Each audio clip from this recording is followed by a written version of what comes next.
Trips near side. Gabbert going to check the play at the line of scrimmage. He'll bring the running back to his left side. Running back will get the handoff going up the middle. Trying to break through a tackle is Dylan Downing. He'll get inside the 25-yard line for Miami. They're knocking on the red zone already. They'll say he got down to the 21, first down and 10. Under 3.5 to play here in the first quarter. Again, just another big play. It doesn't seem like Bowling Green can stop either the pass or the run.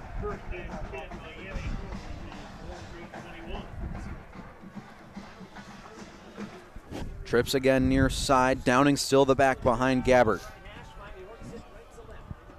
Bowling Green trying to put a stop to this drive as Downing will move to the left hip of Gabbert. Play action, screen pass to McDonald. Shakes Tracy Revels out of his shoes. He's got an edge. McDonald diving for the end zone.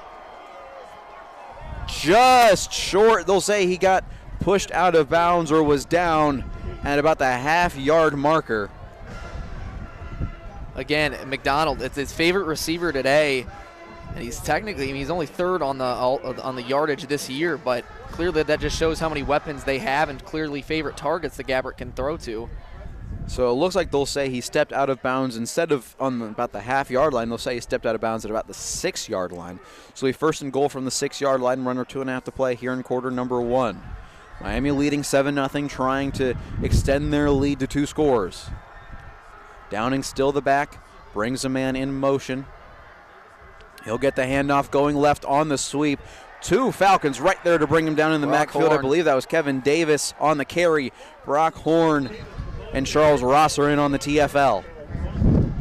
Brock Horn, I believe, is second on the Falcons for tackles this year. And he clearly is just made. Every time he can be anywhere. I mean, he sacks, he can intercept the ball. I mean, he's one of those players that you're going to miss when he graduates. Brock Horn in his final year of eligibility, the senior from Romeo, Michigan, 69 tackles this season. Coming into today, 4.5 for loss, 2 forced fumbles, and a captain. And we have an unnecessary roughness penalty going against Miami.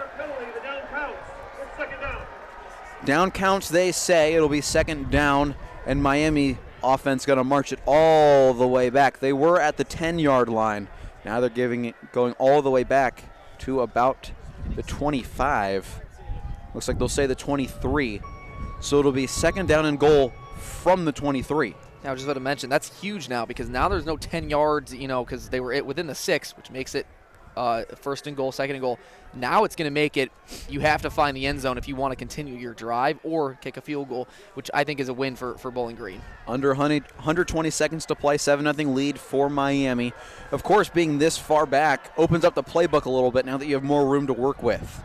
Yeah, Kevin Davis, sidecar to the right of Brett Gabbert. Cold Iron, the tight end, going to come across and settle in the slot on the near side.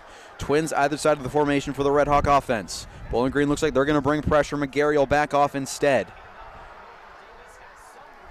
Handoff goes up the middle inside the 20-yard line. Picked up some yardage, but it's still going to bring up third and goal. Third down and goal from the 17-yard line.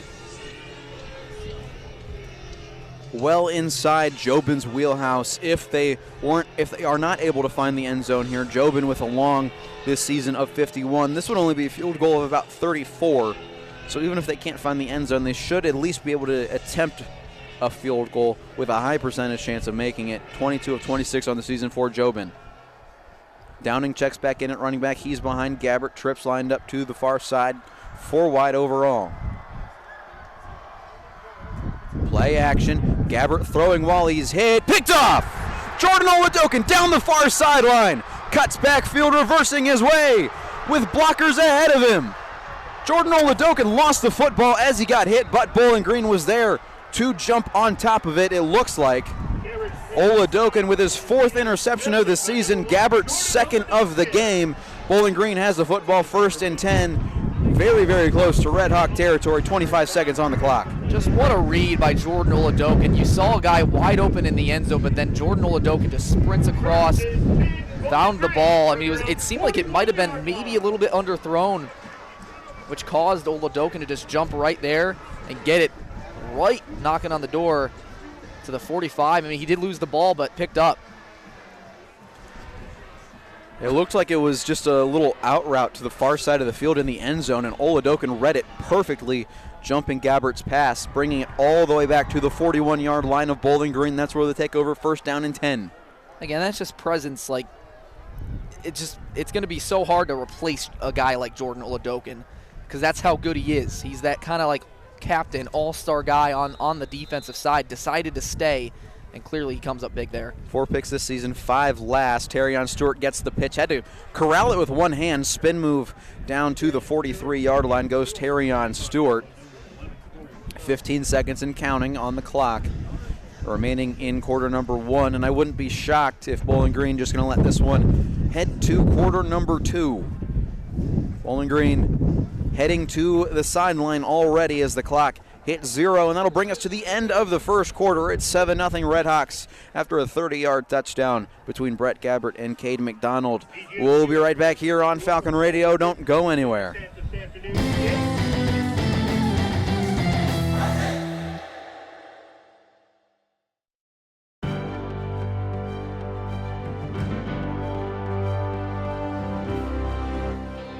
On October 4th, 2024, BGSU volleyball opposite hitter Lauren Hovey recorded her 115th career service ace in BG's comeback reverse sweep of Western Michigan, passing Paige Penrod for the most in program history during the rally scoring era.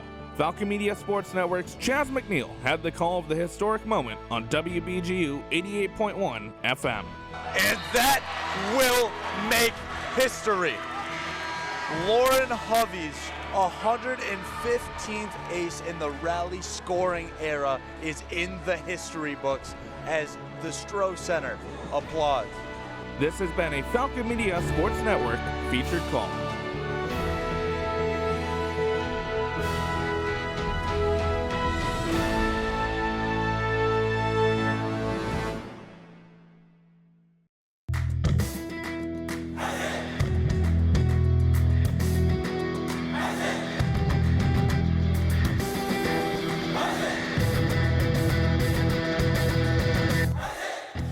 BGSU graduate Jason Jackson from the Miami Heat here. Make sure to tune into the Zig Zone every Sunday at 4 p.m. on WBGU 88.1 FM, home of the Falcon Media Sports Network.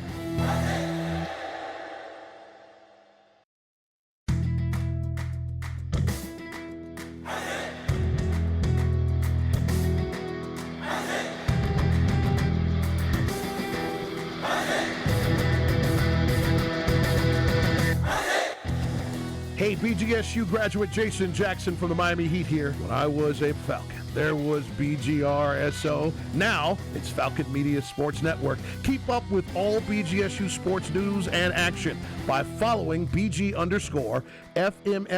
on Twitter/X and check out BGFalconMedia.com. Hi, Ziggy.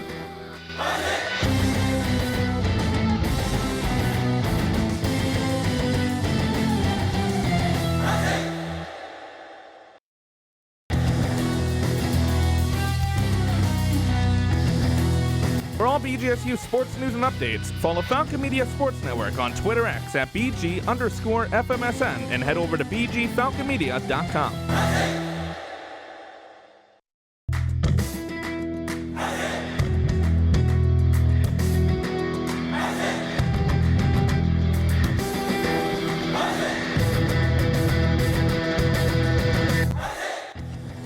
Don't have time to tune into a BGSU sports broadcast? Falcon Media Sports Network will have you covered with live updates of home BGSU athletic events.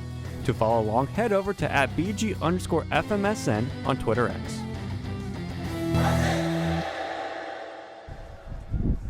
Back here in Bowling Green, everyone in the Christmas spirit now that Thanksgiving's over. Hopefully everyone had a great holiday. Santa came to town today, hoping to gift Bowling Green a trip to Detroit.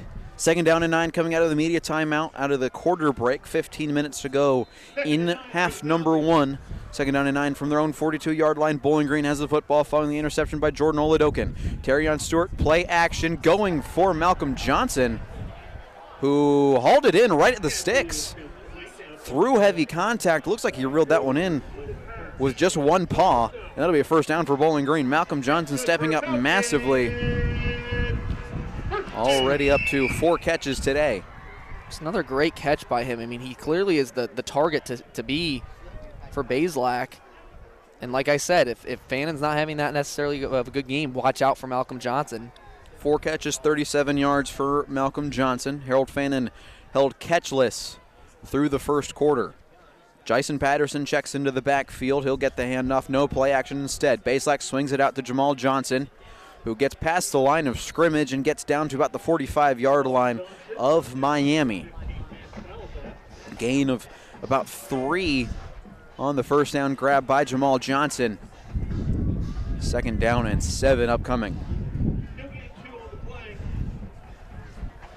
As you mentioned, Fannin held it catchless in the first quarter. I don't know when the last time that was said.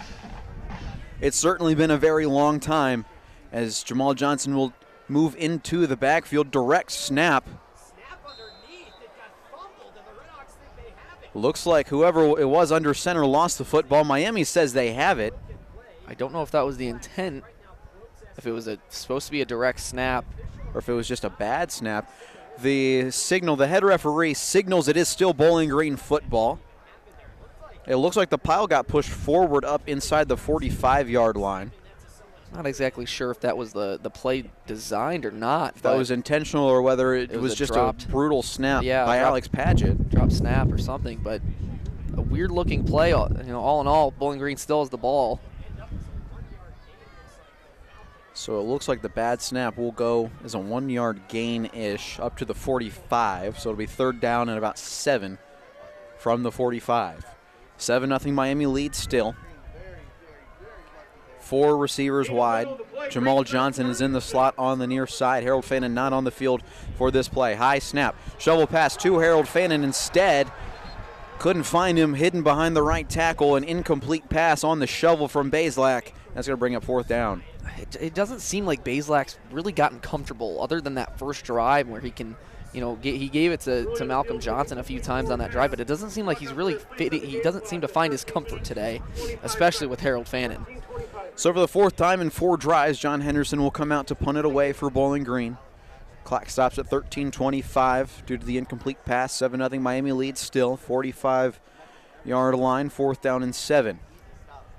Henderson gets this one away, end over end. Great punt this time from Henderson. Going to take a bounce and be downed at the 1-yard line of Miami. What a great punt by Henderson. Obviously, we saw that one that kind of just skipped off his leg a little earlier. Safety, but they will say the ball carrier just barely got out of the end zone. No gain on the play. It's 2nd down and 10 from inside the 1.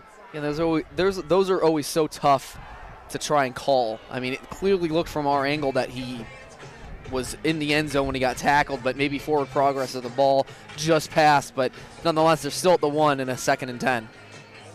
2nd down and 10, 12:39 and counting on the clock. The receiver going to come in motion. They'll hand it off again going left. That time he is down in the end zone.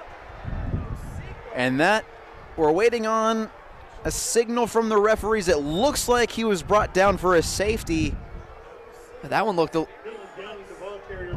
more of a safety than the last one. Safety. Referees give the signal. Bowling Green's on the board. 7-2, Miami leads, and now Red Hawks have to punt the football away. 12:15 on the clock at the time of the free kick.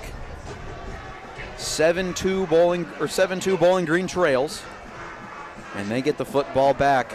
Great job by the special teams unit. Great job able to down that punt inside the 1-yard line. Looked like the defense had him brought down in the end zone on the first down play, but then they get back. 2nd down and 10, dropped in the end zone for a safety. And as you mentioned, now you're on the board. Now you get the ball back. Now this can be a momentum gainer. And now, like I said, you're going to get a punt from your own end zone. You could potentially probably get it around the 50, 40-yard line. And yeah, I mean, we mentioned a little bit off air. One play from the defense allowed a touchdown. Other than that, they played lights out today. 2 picks already. That right there, a safety. So defense has really been keeping them in the game. Patrick Day and Anthony Hawkins in there for the safety on the TFL. Anthony Hawkins now up to 7.5 TFLs on the season. What a monster senior season. that the 6'2", 285 senior from Mansfield, Ohio is having for this Bowling Green defense. A captain. He was a captain last year. He's been a key cog in this Falcon defensive unit. And now Miami is on for the free kick.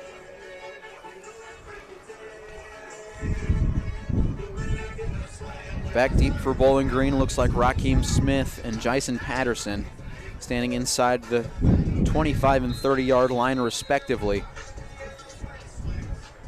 Ball blows off the tee, and I wonder if we're going to have someone come in to hold it. Yes, we will.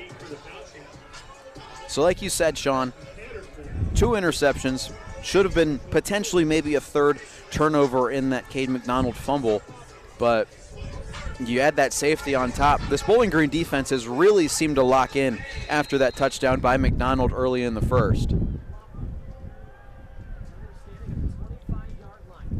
Raheem Smith standing in his own 25-yard line. Patterson at about the 27. Miami gives it the run up. End over end kick. Wind caught it. Going to be fielded by Smith, and he'll step out of bounds around the 30-yard line. Looks like they'll say he went out of bounds at about the 28. Foot might have just tapped the side there, and that's where Bowling Green takes over. Now with points on the board, offense has a little bit of work to do, Sean. Yeah, you still get really good field position. Obviously, it wasn't a normal kickoff, but you still get it at about, with outside of your 25. So it's still going to be obviously a hard task to find the end zone. Clearly, as we've seen the offense struggle, other than maybe that first drive, finding yardage. But now you're on the board. Now you have some momentum, something to work with. Baszlak going to start this drive under center for the first time today. Patterson is the setback, and they'll give it to Harold Fannin Jr. on the jet sweep, cutting his way between a small gap and getting inside the 30-yard line is Harold Fannin Jr. His first time truly getting his hands on the football. Gain of 4 on the jet sweep to Fannin. Seems like they're just bottling him up, and obviously those yardage, that yardage doesn't count towards his tight end passing yards. For the record, he's looking for today, as that obviously was a rush. Second down and 6. 11:38 to go here in the first half from the 32-yard line of Bowling Green. Jamal Johnson in the backfield to the left of Baszlak. Play action. Baszlak all day. He'll dump it out to Johnson in the flat. Jamal Johnson diving forwards towards the first down marker on the far sideline. He's going to be very close, and the far side official signals first down. Yeah, chains moving. Jamal Johnson is that running back that can really receive. He plays more like a receiver, as he can also run the ball. So that was a big play right there. Let's move the chains, and we get an official's timeout. We have an official's timeout for an injured Red Hawk, holding that arm down on his side. It looks like they're going to take immediate timeout, so we will go ahead and take it with them. It's 7-2 following the BGSU safety. Miami still leads, though. First down and 10, Bowling Green when we come back. Don't go anywhere.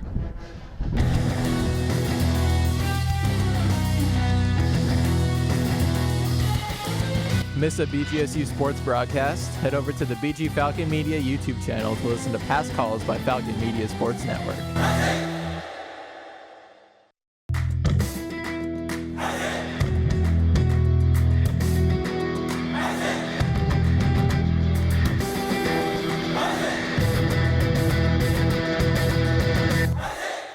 Falcon Media Sports Network is finally back on the road with BGSU hockey.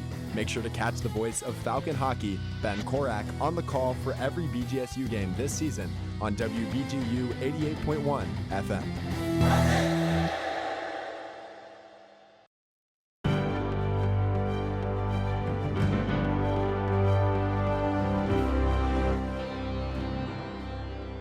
The BGSU volleyball team lost in the semifinal of the 2024 MAC tournament to Western Michigan on Saturday, November 23rd. The Falcons took the Broncos to 5 sets when Western Michigan won the 5th, a team who would eventually beat Ball State for the MAC championship title. The season was still a success for BG as they won the MAC regular season at a record of 16-2 in the first season of the combined MAC play, including 8 matches against MAC tournament teams. It was the 6th time the team under Daniela Tomic won the MAC regular season title, the 7th time with 20-plus overall wins, 11th time making the MAC tournament and finishing with a winning record, and the 9th year in a row making the tournament and playing in the semifinal. This has been 60 Seconds in Falcon Athletics.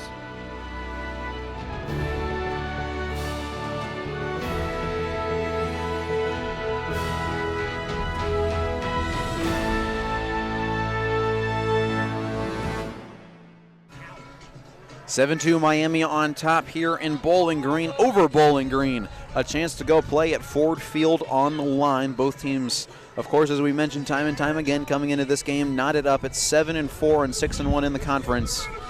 Right now, Miami has the advantage, but the momentum, Sean, starting to swing a little bit over into the favor of the Falcons. Yeah, if you can, again, you mentioned the momentum swinged a little bit. You got that safety. You're on the board. All right, now you have something to work with for the offense. And again, as I kind of mentioned as we went to break, they've kind of bottled up Fannin. All right, who's that next guy up? We saw it last week, Raheem Smith. We're seeing it now a little bit with Malcolm Johnson. Terrion Stewart beginning to have kind of one of those games. Who's going to be the guy that steps up? And I think this drive is really what starts it. First down and 10 from the 38-yard line of Bowling Green. Falcons have the football. Following the 6-yard completion for a first down to Jamal Johnson on the last play before a Miami Red Hawk ended up getting hurt. It looks like the injured Red Hawk was Ty Wise. He is coming out of the tent. And Terrion Stewart gets the carry. No play action. Malcolm Johnson Jr. on the receiving end of another target. He's up to 5 catches on the day. He's very, very close to the sticks. Looks like that far side official will signal for the first down. 2 plays, 2 first downs for the Falcons offense. 10:45 to play here in half number 1. 7-2 Miami on top, Bowling Green. Jamal Johnson comes in motion. He'll settle behind Connor Bazelak right next to Terrion Stewart. Bazelak going to pull it on the triple option. Has Jamal Johnson going down the near sideline, and he's out of bounds just shy of the 45-yard line of Miami, but the Falcons make their way into enemy territory for the first time since their first drive. Yeah, I would say that's probably one of the better plays Bazelak's had today. You know, it seemed like he was going to take that all day, and then boom, fires it right off to Johnson. Something that we've really started to see more and more of, especially since the Toledo game, is this Falcons offense running the triple option. Right now you got Jamal Johnson to the right of Bazelak. Jason Patterson is in the backfield as well behind the left tackle. Bazelak to throw, looking for Malcolm Johnson, again past the sticks. Another first down for Malcolm Johnson, and the chains will move again, under 10 to play here in the second quarter. Yeah, you mentioned the triple option. Last year it was with Camden North. This year when you do see Lucian Anderson come in, all right, you're expecting the run. And then it kind of towards the second half of the season, we've seen Bazelak take it a little more. Seen it, kind of run out a little more, using his legs to his advantage.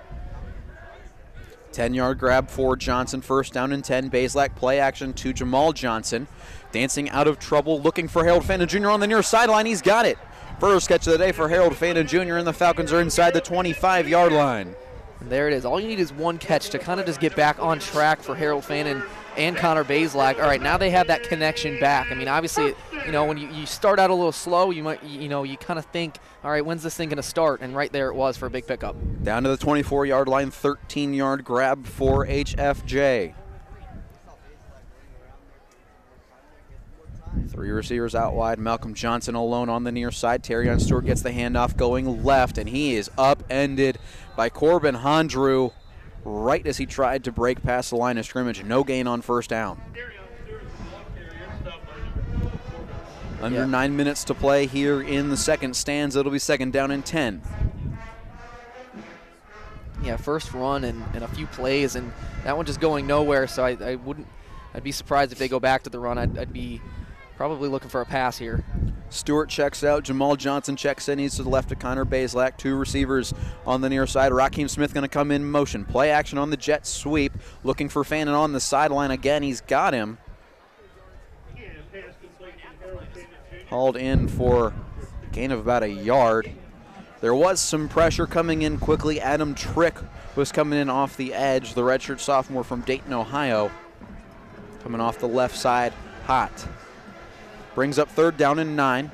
Couple ticks over 8 minutes to play here in the second quarter. 7-2 football game still. Bowling Green inside the 25-yard line of Miami. Raheem Smith going to come in motion, settle in the slot far side, trips to that side. Harold Fannin Jr. one-on-one coverage on the near side. Bazelak, shallow drop, looking for Fannin, coming back for it, incomplete. Fannin and Bazelak not on the same page on third down, and that's going to bring up 4th and 9. There was some separation. Bazelak had it. I think if he would have, turned to the corner of the end zone rather than in, and Bazelak would have threw it to him, Not very often that we see those two not on the same page. Fannin just 44 yards away from that record. He's got 2 catches for 14 yards, and Zach Long is on to attempt a 40-yard field goal for Bowling Green. Well within his range. He had a 50-yarder a week ago against Ball State, hit a 49-yarder against Toledo, so. Long of 50 exactly last week, 11 of 14 on field goal attempts. Snap down, hold down kick is up. And the kick from Long is good. Bowling Green trails by 2. It's 7 of 5. Miami Redhawks on top again with a trip to Detroit on the line in the MAC championship game. Hanging in the balance. So the offense there, they were struggling for their first couple of drives. Then you get the safety. Now the momentum starting to trickle back over onto your side. And the drive, not as good as it could have been, of course. You want 6, you want 7. But points are points, Sean. And now it's only a 2-point ball game with 7:47 left to play in the first half. Yeah, I mean, obviously you want to find the end zone for 6. But in a way, I do count that as a win because now, you know, it's only a 2-point ball game at this point. You know, who would have known a 7-5 ball game midway through the second quarter. And we do have quite a large score update from Athens, Ohio. The Ohio Bobcats, who are taking on the Ball State Cardinals today. It is 21-0 with 8 minutes and 18 seconds left to go in the first half. Ohio on top. Ohio, of course, one of these 3 teams that are tied atop the Mid-American Conference at 6-1 in conference. And a win puts Ohio in the MAC championship game. Long back on to kick it away, handling kicking and kickoff duties. Long kick going to be fielded inside the 10-yard line by Miami. Kevin Davis is brought down inside the 20-yard line. Patrick Day, who was in on the safety on Miami's last drive, laying the boom on Kevin Davis. And Miami going to take over inside their own 20. They'll give it to him on the 18. It'll be first down and 10 with 7:41 to go in the first half.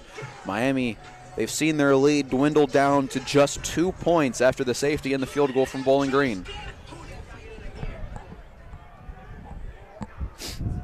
Gabbard in the shotgun.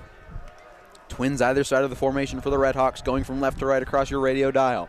Jack Coldiron, the tight end, goes in motion. He'll settle in the backfield behind the right tackle. Running back gets the handoff going right. And Charles Rosser is right there to smoke him as soon as he got the handoff. And Charles Rosser had a really good first half of the season. He obviously had a really good second half too, but he was leading the MAC in sacks for a good amount of time there to start the season. Rosser with 54 tackles on the season, 8 for loss and 5.5 sacks. Now make that 9 for loss.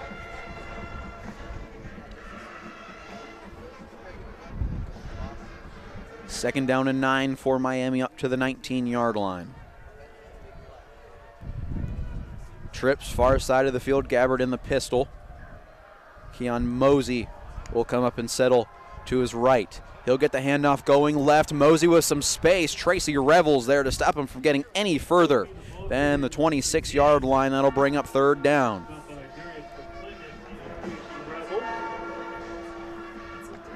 Looks like it's going to be about third down and 2 rather, following the 7-yard carry by Keon Mosey.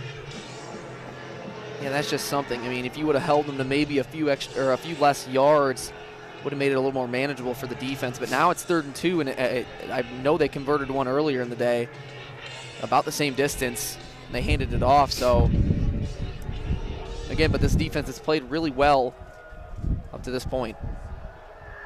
Heavy look on that offensive front. Gabbard going to hand it off to Mosey again, up the middle with some space, picking up the first down. Keon Mosey up to the 31-yard line. Janes will move for Miami, 6:05 and counting left to go here in the first half. Again, probably the same play they ran on a 3rd and 2 earlier in the game. Miami now 3 of 4 on third down attempts today.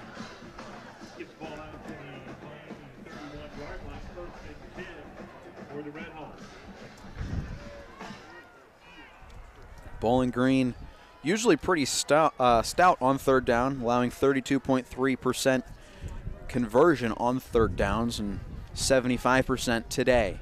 Gabbert screen pass, making a man miss is Tracy. Can't get much further than the 35-yard line. Javon Tracy He'll only pick up about 5. Up to the 36, they'll say he was down. It'll be 2nd down and 5. As we near 5 minutes left to go in the second quarter, we got to keep in mind Miami does get the ball to start the second half. So I'm sure their mindset is to drain the clock now, try to get some points on the board. Try and double up heading into the halftime break as we take under 5 to play. 2nd down and 5 from the 36. Mosey will come up next to Gabbert. Throwing on the near side. Reggie Virgil, his first grab of the day. Virgil, who has been the breakout star of this Red Hawks team. The last 2 years combined, he's been in Oxford since 2022. In 2022 and 2023, combined 2 catches, 62 yards, 1 touchdown.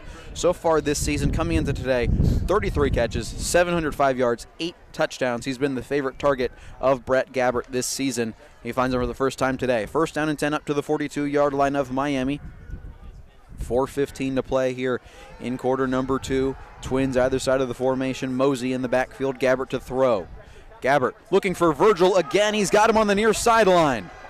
Inside the 35. Could have picked up more if he put the gas pedal down, but he stopped trying to pick up some extra yards in a flashier way. But Miami inside Bowling Green territory, under 4 minutes to play here now in the first half. 7-5, Miami still on top now. They're threatening again up to the 30-yard line of Bowling Green.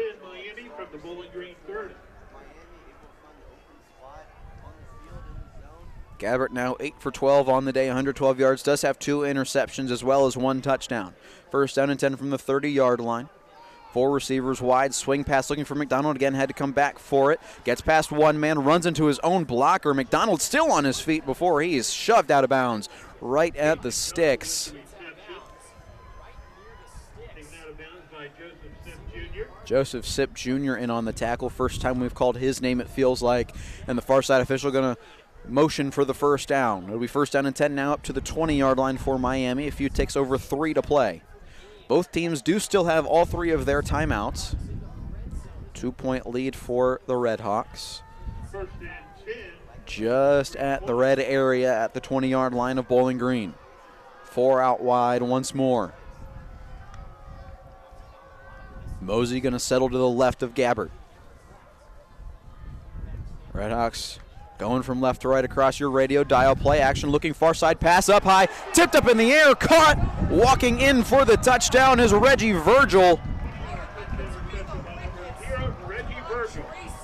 It was tipped, and there was potential that it could have been intercepted, but Virgil was just at the right place at the right time.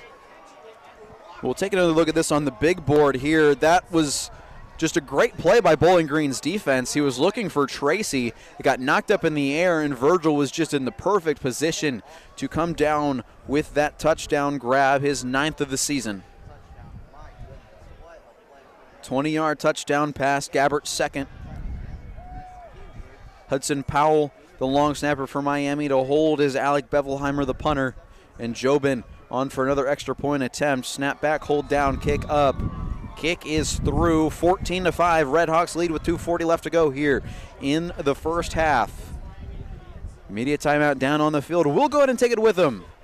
Again, 14-5 with just over 2 minutes to go until the halftime break. You're listening to Falcon Football right here on Falcon Radio.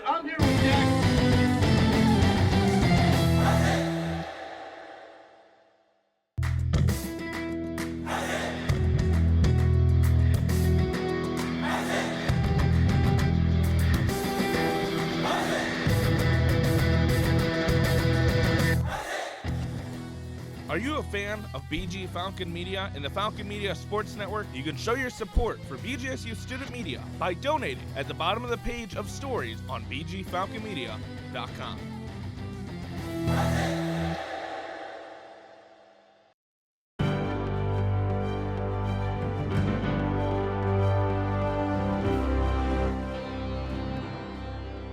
The BGSU volleyball team lost in the semifinal of the 2024 MAC tournament to Western Michigan on Saturday, November 23rd. The Falcons took the Broncos to 5 sets when Western Michigan won the 5th, a team who would eventually beat Ball State for the MAC championship title. The season was still a success for BG as they won the MAC regular season at a record of 16-2 in the first season of the combined MAC play, including 8 matches against MAC tournament teams. It was the 6th time the team under Daniela Tomic won the MAC regular season title, the 7th time with 20-plus overall wins, 11th time making the MAC tournament and finishing with a winning record, and the 9th year in a row making the tournament and playing in the semifinal. This has been 60 Seconds in Falcon Athletics.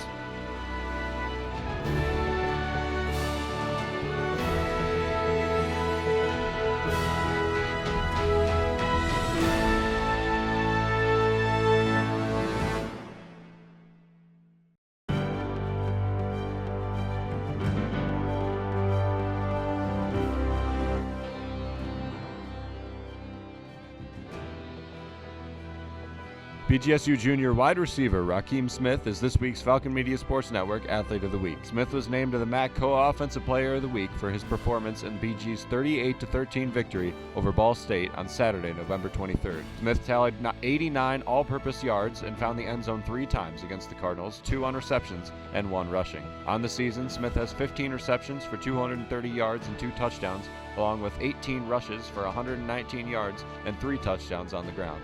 This has been Falcon Media Sports Network's Athlete of the Week.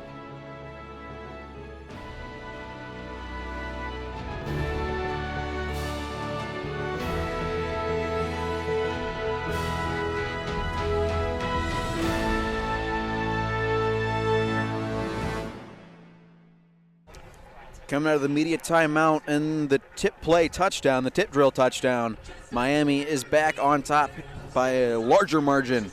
14-5 over Bowling Green with a trip to Detroit on the line. Reese Patrica, Sean Connolly up here freezing on the top of Doyle L. Berry Stadium. There's 2:40 left to play before the halftime break. Bowling Green gets the football back. Yeah, and Reggie Virgil was the one on the reception to score the touchdown, and it seems like on that drive it was Reggie Virgil. The drives before, it's been Cade McDonald. There was Javon Tracy for a spell there. So I think that just shows how well this Miami offense can spread the ball around. A lot of playmakers on this Red Hawk offense. Tracy with coming into today 47 catches, 669 yards and 6 touchdowns. McDonald 38 catches, 507 yards, 2 touchdowns, and Virgil 33 for 705 and 8. Plus you add in Keon Mosey in the ground game who coming into today had 141 carries for 137 yards and 3 touchdowns. So this is a Miami offense that has the ability to spread the football around, and they've done it very well so far today. Kicker will give it the run up and send it back away. Wind carrying this one. Rakeem Smith going to field it inside his own 15-yard line, running right into one Red Hawk and being wrapped down just past the 25-yard line. Miami kicking straight into the wind, so the wind got a hold of that one and allowed Bowling Green to grab it a little bit further into their own territory than they normally would have, kicking into the open end of the stadium. And you got to think this has to be a must score, whether that's 3, whether that's 6, but you got to get in the end zone or find a field goal. The touchdown would, of course, be the optimal result, but a field goal, like you said, wouldn't be bad either. Either way, it would be a one-score game. Bazelak in the shotgun. He's got Jason Patterson. He'll pull it. Bazelak will dump it off to Harold Fannin Jr. on the screen pass. Trying to get past Red Hawk defenders, but they swarm him. He'll pick up a yard on first down. Yeah, again, I don't know if that they're just off mark today, but it's not coming at necessarily the best time for Bazelak and Fannin. These two have been hot all year, and maybe it's just the cold weather that was what was needed to cool this pair down. Fannin is in the slot on the far side. 3 receivers out wide for Bowling Green. Patterson in the backfield, and a timeout going to be called down on the field. All right, fans, let's welcome to the field your Bowling Green State University dance team. Looks like they will use this timeout as an opportunity to take a media timeout as well. 14-5 Bowling Green as we enter the 2-minute timeout. 2nd down and 9 when we come back. We'll be right back here on Falcon Radio.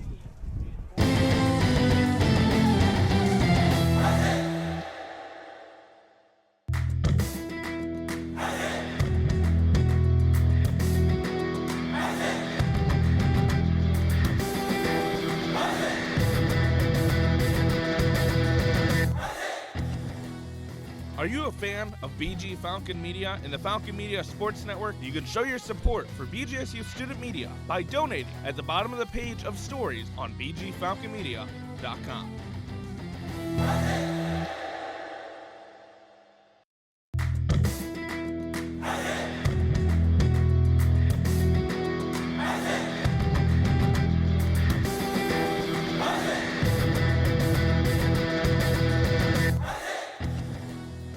Are you a fan of BG Falcon Media's live sports talk show, The Swoop? Well, there will be no more productions over winter break. Episodes will air again every Tuesday beginning on January 28th only on the BG Falcon Media YouTube channel.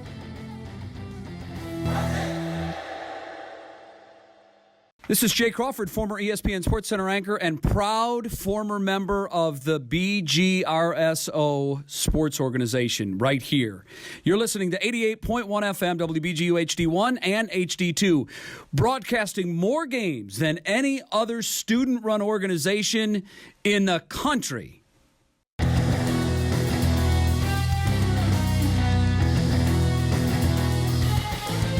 Interested in joining Falcon Media Sports Network? If you're looking to get involved, send an email to sports@bgfalconmedia.com.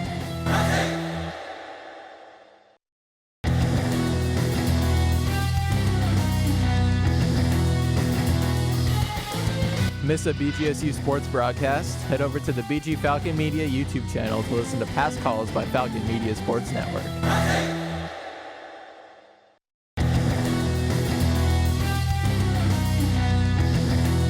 For all BGSU sports news and updates, follow Falcon Media Sports Network on Twitter X at BG_FMSN and head over to BGFalconMedia.com. Coming out of the 2-minute timeout, Bowling Green has the football, 2nd down and 9 at their own 27-yard line. They trail by 9 points, 14-5. The Redhawks on top. Again, as we keep saying, Sean, trip to Detroit on the line. Bowling Green looking to go to their first MAC championship game since the 2015 season. Miami still on the hunt to go back-to-back. They won last year on the arm of their backup quarterback, Avion Smith. Now at Alabama A&M, Brett Gabbert has been healthy all year, and they're trying to win one for, I guess, the Gabber instead of the Gipper. Regardless, Bowling Green has the football. Bazelak going to start in the shotgun, 2nd down and 9. He's going to throw. Looking for Finn Hogan on the near side. He's got him right at the line of scrimmage, and he's not going to get any further than that. Brings up 3rd down and 9, and Bowling Green's going to go into the hurry-up. Clock continues to roll. $1:45 to play. Bowling Green does have all 3 of their timeouts. Miami's going to rush 4. Looking for Harold Fannin Jr. He's got him past the 30-yard line. Doesn't get any further than about the 32 is what the far side official is going to say. So a pick up of 5 on 3rd down and 9 is going to bring up 4th down and 4, and the offense is going to stay out on the field.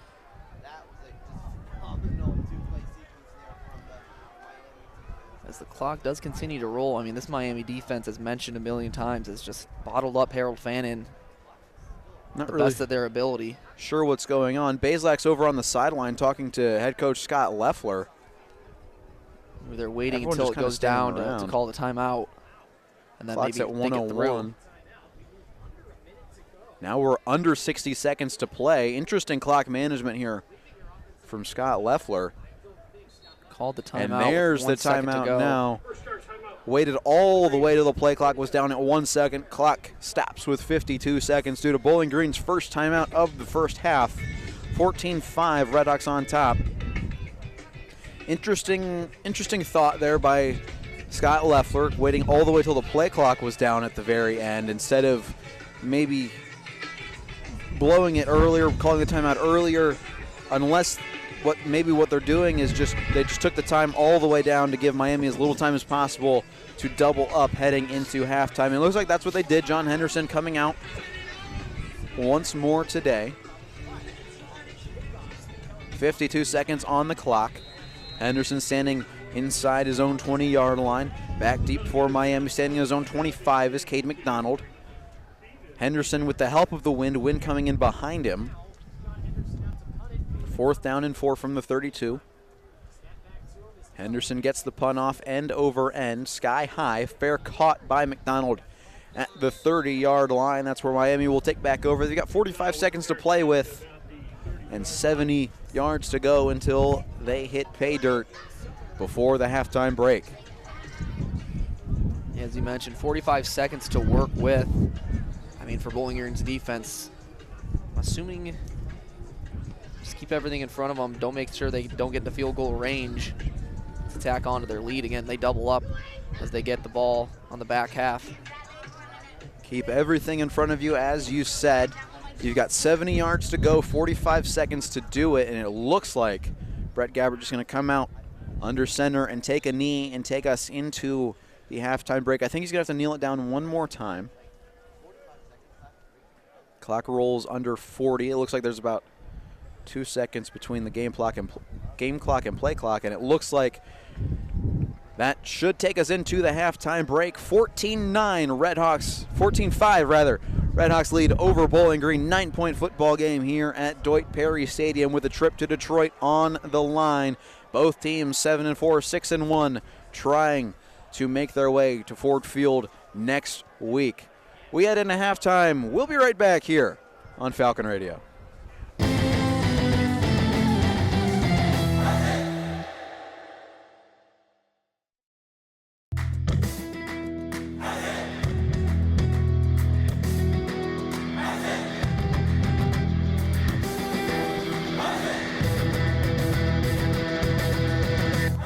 BGSU football can punch their ticket to the MAC Championship with a win in the final game of the season over Miami on Friday, November 29th. Join the Falcon Media Sports Network's Reese Patricus and Sean Connolly on the call at 11:45 for pregame and noon for kickoff. Catch all the action on Falcon Radio.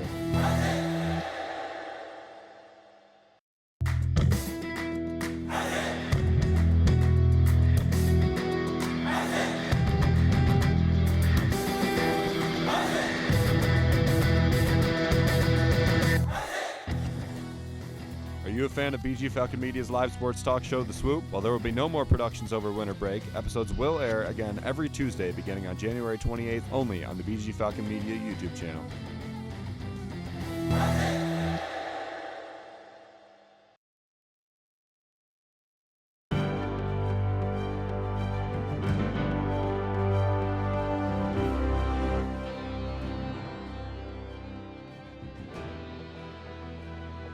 BGSU junior wide receiver Raheem Smith is this week's Falcon Media Sports Network Athlete of the Week. Smith was named to the MAC Co-Offensive Player of the Week for his performance in BG's 38-13 victory over Ball State on Saturday, November 23rd. Smith tallied 89 all-purpose yards and found the end zone 3 times against the Cardinals, 2 on receptions and 1 rushing. On the season, Smith has 15 receptions for 230 yards and 2 touchdowns, along with 18 rushes for 119 yards and 3 touchdowns on the ground.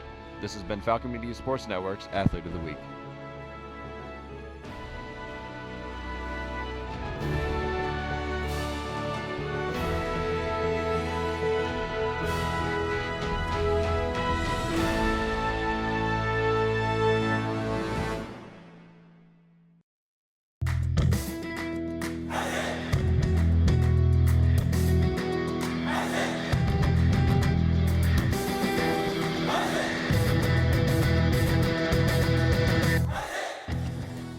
Are you a fan of BG Falcon Media and the Falcon Media Sports Network? You can show your support for BGSU Student Media by donating at the bottom of the page of stories on bgfalconmedia.com.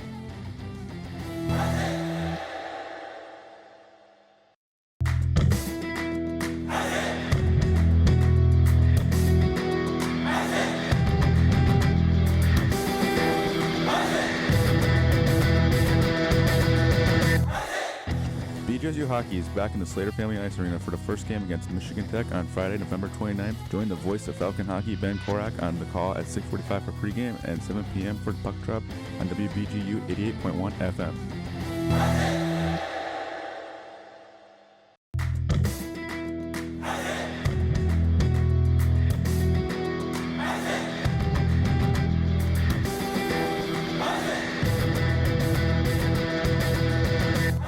BGSU football can punch their ticket to the MAC Championship with a win in the final game of the season over Miami on Friday, November 29th. Join the Falcon Media Sports Network's Reese Patricus and Sean Connolly on the call at 11:45 for pregame and noon for kickoff. Catch all the action on Falcon Radio.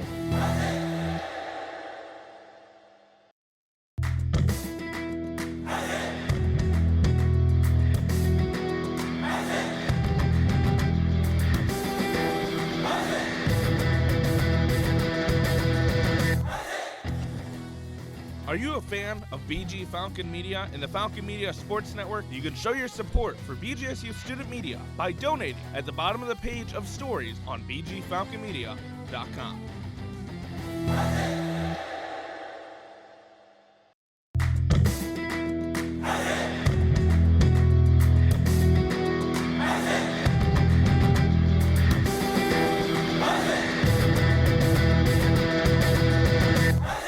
BG Hockey drops puck in the second game of a 2-game set against the Michigan Tech Huskies on Saturday, November 30th. Join the voice of Falcon Hockey, Ben Korak, at 6:45 for pregame and 7 p.m. for game time on WBGU 88.1 FM.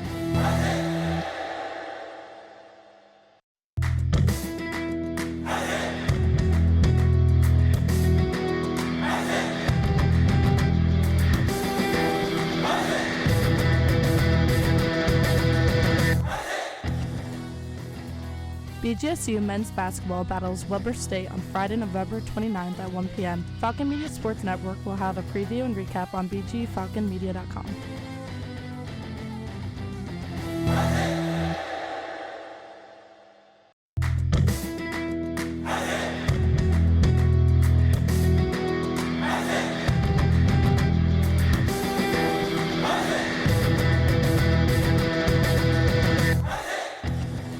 BGSU men's basketball battles either Pepperdine or New Mexico State on Saturday, November 30th in the Arizona tip-off. Falcon Media Sports Network will have a preview and recap on bgfalconmedia.com.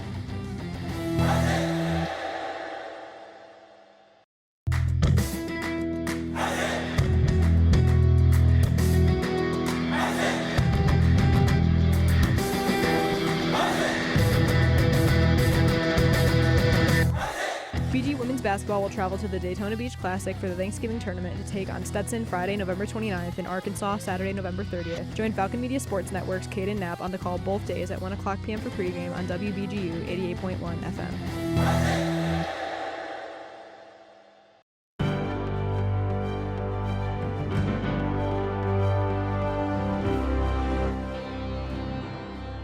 On November 16th, 2024, BGSU Volleyball defeated Ohio in 5 sets, clinching their 7th regular season championship under head coach Daniela Tomic. Falcon Media Sports Network's Chaz McNeil had the call on WBGU 88.1 FM. Picked up on the attack, Archinska off the block, saved by LaPinta. Over is on the attack is Hovey. The Falcons have done it. Bowling Green will host the MAC Tournament. Regular season championship returns to the orange and brown. This has been a Falcon Media Sports Network featured call.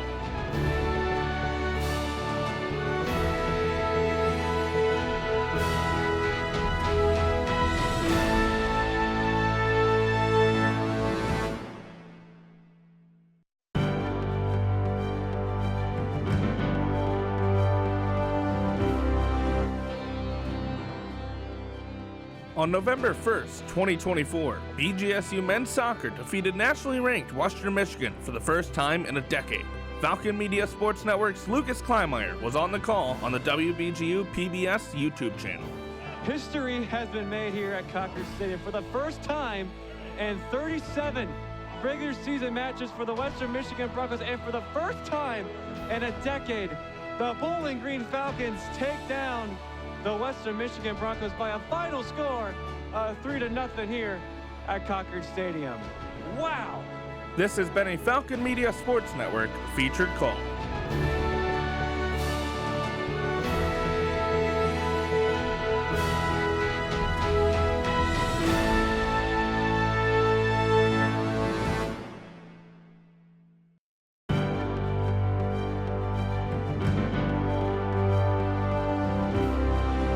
On October 26, 2024, BGSU cornerback Jordan Oladokin snagged 2 interceptions, including a pick 6 in BG's 41-26 win over rival Toledo. Falcon Media Sports Network's Reese Patricus was on the call on Falcon Radio.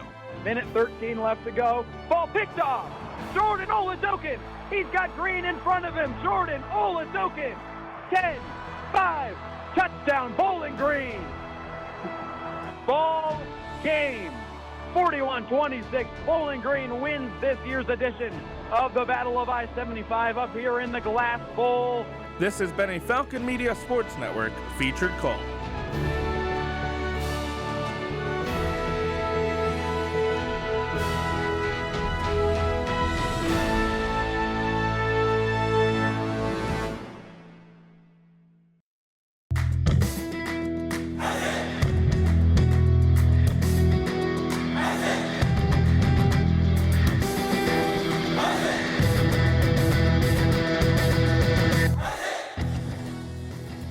To listen to replays of recent Falcon Media Sports Network's broadcasts, tune in to WBGU 88.1 FM every weekday morning from midnight to 3 a.m.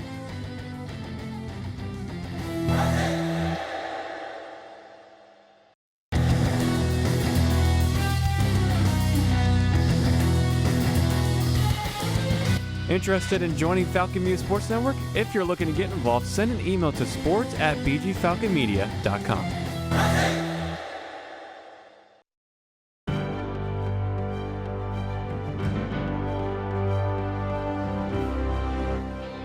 On October 4th, 2024, BGSU volleyball opposite hitter Lauren Hovey recorded her 115th career service ace in BG's comeback reverse sweep of Western Michigan, passing Paige Penrod for the most in program history during the rally scoring era.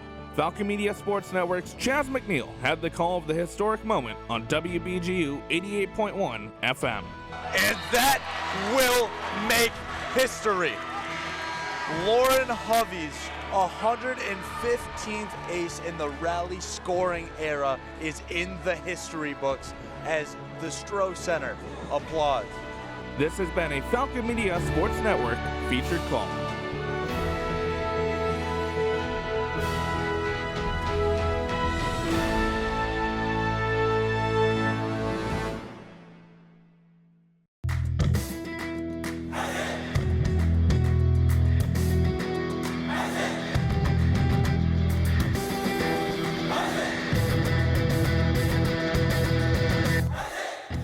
BGSU graduate Jason Jackson from the Miami Heat here. Make sure to tune into the Zig Zone every Sunday at 4 p.m. on WBGU 88.1 FM, home of the Falcon Media Sports Network.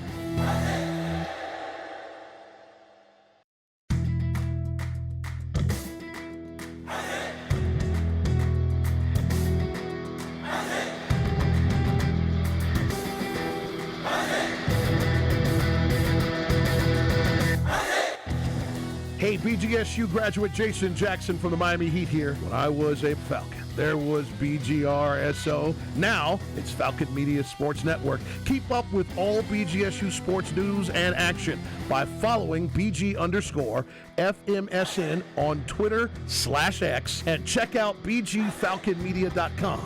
Hi, Ziggy.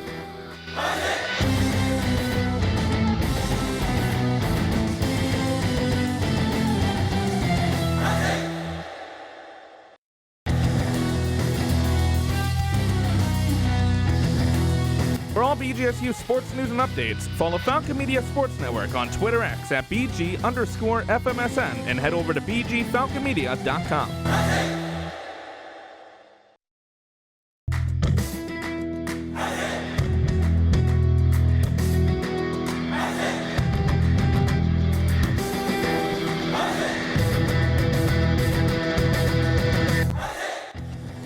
Don't have time to tune into a BGSU sports broadcast? Falcon Media Sports Network will have you covered with live updates of home BGSU athletic events. To follow along, head over to @BG_FMSN on Twitter X.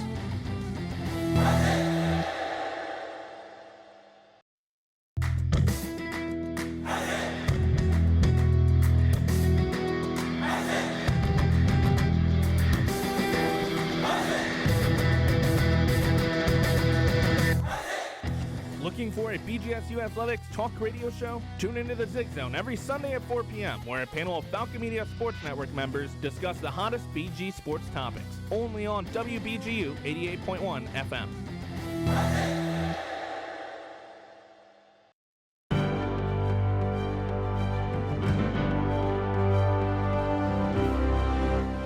In Bowling Green football's 41-17 season opening victory over Fordham on August 29th, Junior Justin Pace set a program record with a 100-yard kickoff return touchdown on the first play of the game. Falcon Media Sports Network's Reese Patricus had the call on Falcon Radio. Go back up and field it on the goal line. Trying to take to the right, got some blocks, got a hole. Peg was down the far sideline, and he's got space in front of him. 10, 5, touchdown BG brings back the opening kickoff. What a way to start the season. This has been a Falcon Media Sports Network featured call.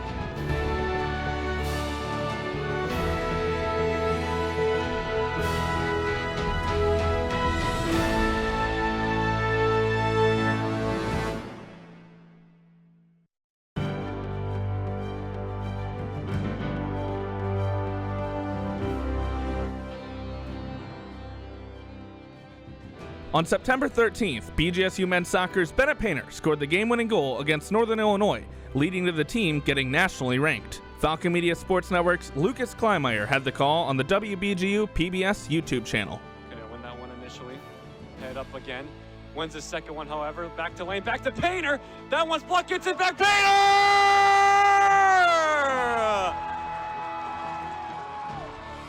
Bennett Painter paints another masterclass at Cochran Stadium. This has been a Falcon Media Sports Network featured call.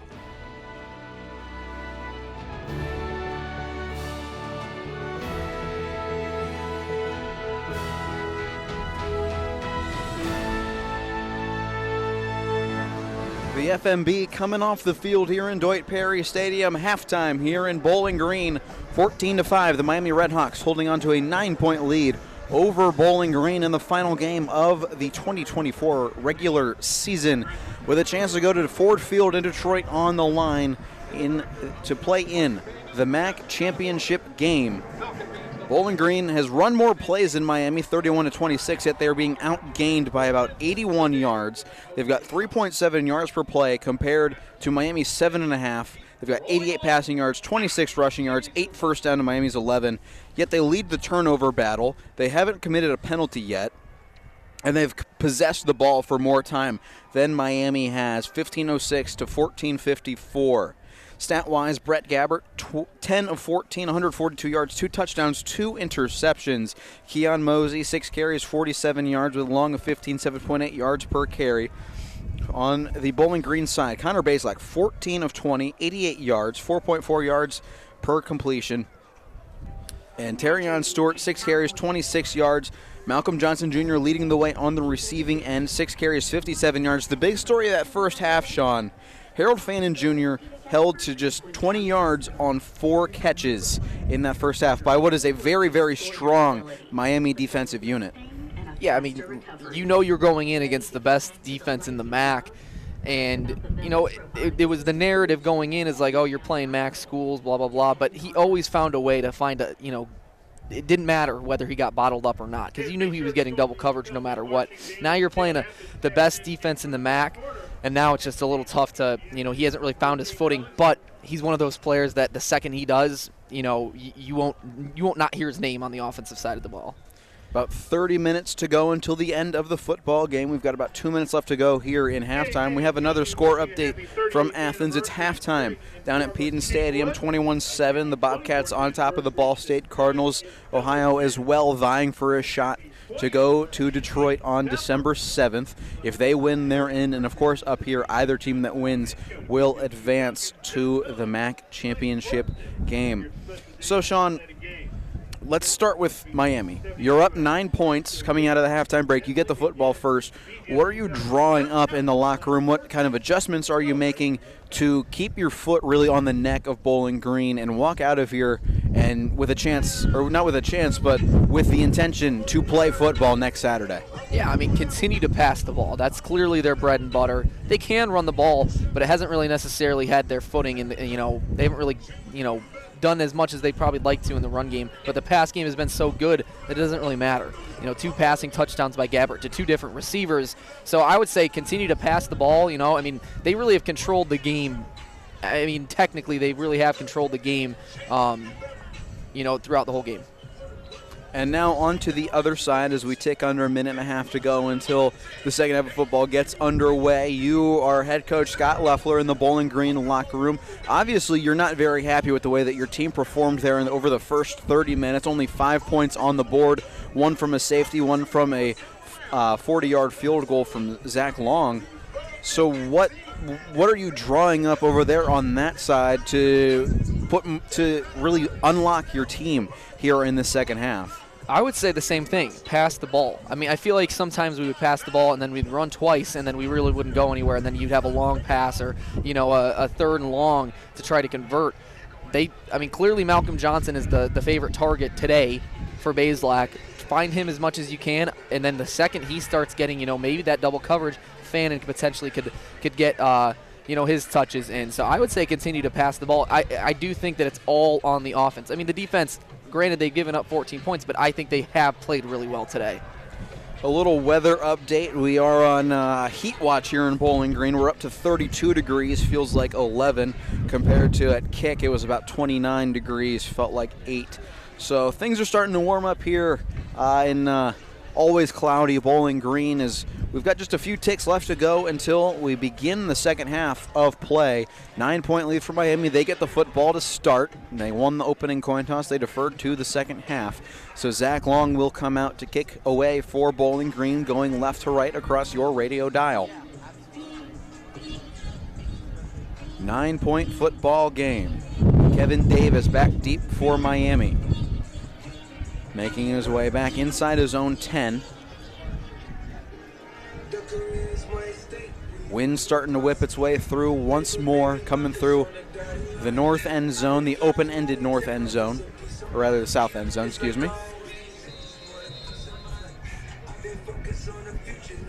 And we're just about ready to get underway here coming out of the halftime break. Orange slices, apple juice have been consumed. Everyone is raring and ready to go for the final 30 minutes, deciding who will go to Detroit. Kicking into the wind, Tracy going to run up to it and field it at the 11-yard line. And up to the 25-yard line instead goes Kevin Davis. So, same as a touchback, 25-yard line where Miami will take over. 14:54, 6 seconds tick off the clock on the kick return. Offense for Miami back on the field. They've got 195 yards of total offense, 142 of those coming through the air against a top-ranked Bowling Green pass defense that hasn't given up much leeway through the air to opposing quarterbacks this season. They're going to come out 4 wide. Bowling Green going to shift the defensive front over. Back in the backfield is Mosey. He'll come up to the right of Gabbert. Swing pass on the bubble screen to McDonald, and he'll get to the 28 before getting pushed out of bounds by Tracy Revels. Again, also something to note, Bowling Green's won the turnover battle 2-0 and hasn't really had anything to show for it. So a big turnover here right in the, in Miami's zone would be big. Pick up a 3 on first down, brings up second down and 7 up to the 28-yard line of Miami. Ball rolls away. Wind caught a hold of it and got it rolling. And now Mosey will start to the right of Gabbert. Twins either side of the formation once more for Miami. Love running this 4-receiver look, and the tight end Cold Iron going to come and settle in the backfield right behind the right tackle. Mosey again gets the handoff on second down, going up the middle, but that time there's not a lot of room to go for Keon Mosey. He'll pick up a yard on second down. That brings up 3rd and 6. Now you have the biggest third down for Bowling Green's defense. If you can cause a 3rd and out or 3 and out, get your offense back onto the field. Mosey subs out. Dylan Downing comes in. And the Redhawks go 4 wide. Downing to the right of Gabbert in the backfield. Bowling Green bringing 8 up to the front of the line.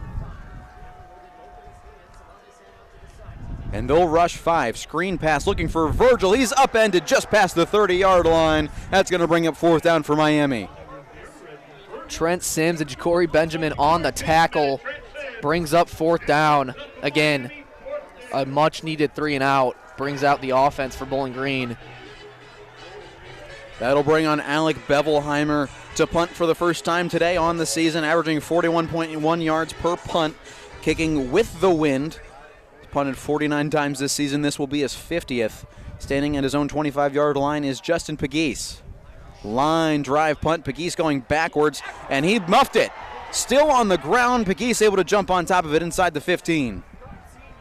That's exactly what you're coached to do. The hero game is if you pick it up and try to advance the ball, just fall on it. You know you already made a mistake. You don't want to make another.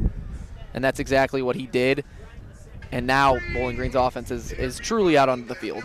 And Pegues fell on it at the 13-yard line, so it'll be first down and 10, Bowling Green from the 13. Bazelak to start in the shotgun with Terrion Stewart as we begin Bowling Green's first drive of the half. 12:46 on the clock here in quarter number 3. Two receivers either side of the two receivers wide, one either side. Malcolm Johnson near side, Harold Fannin far side.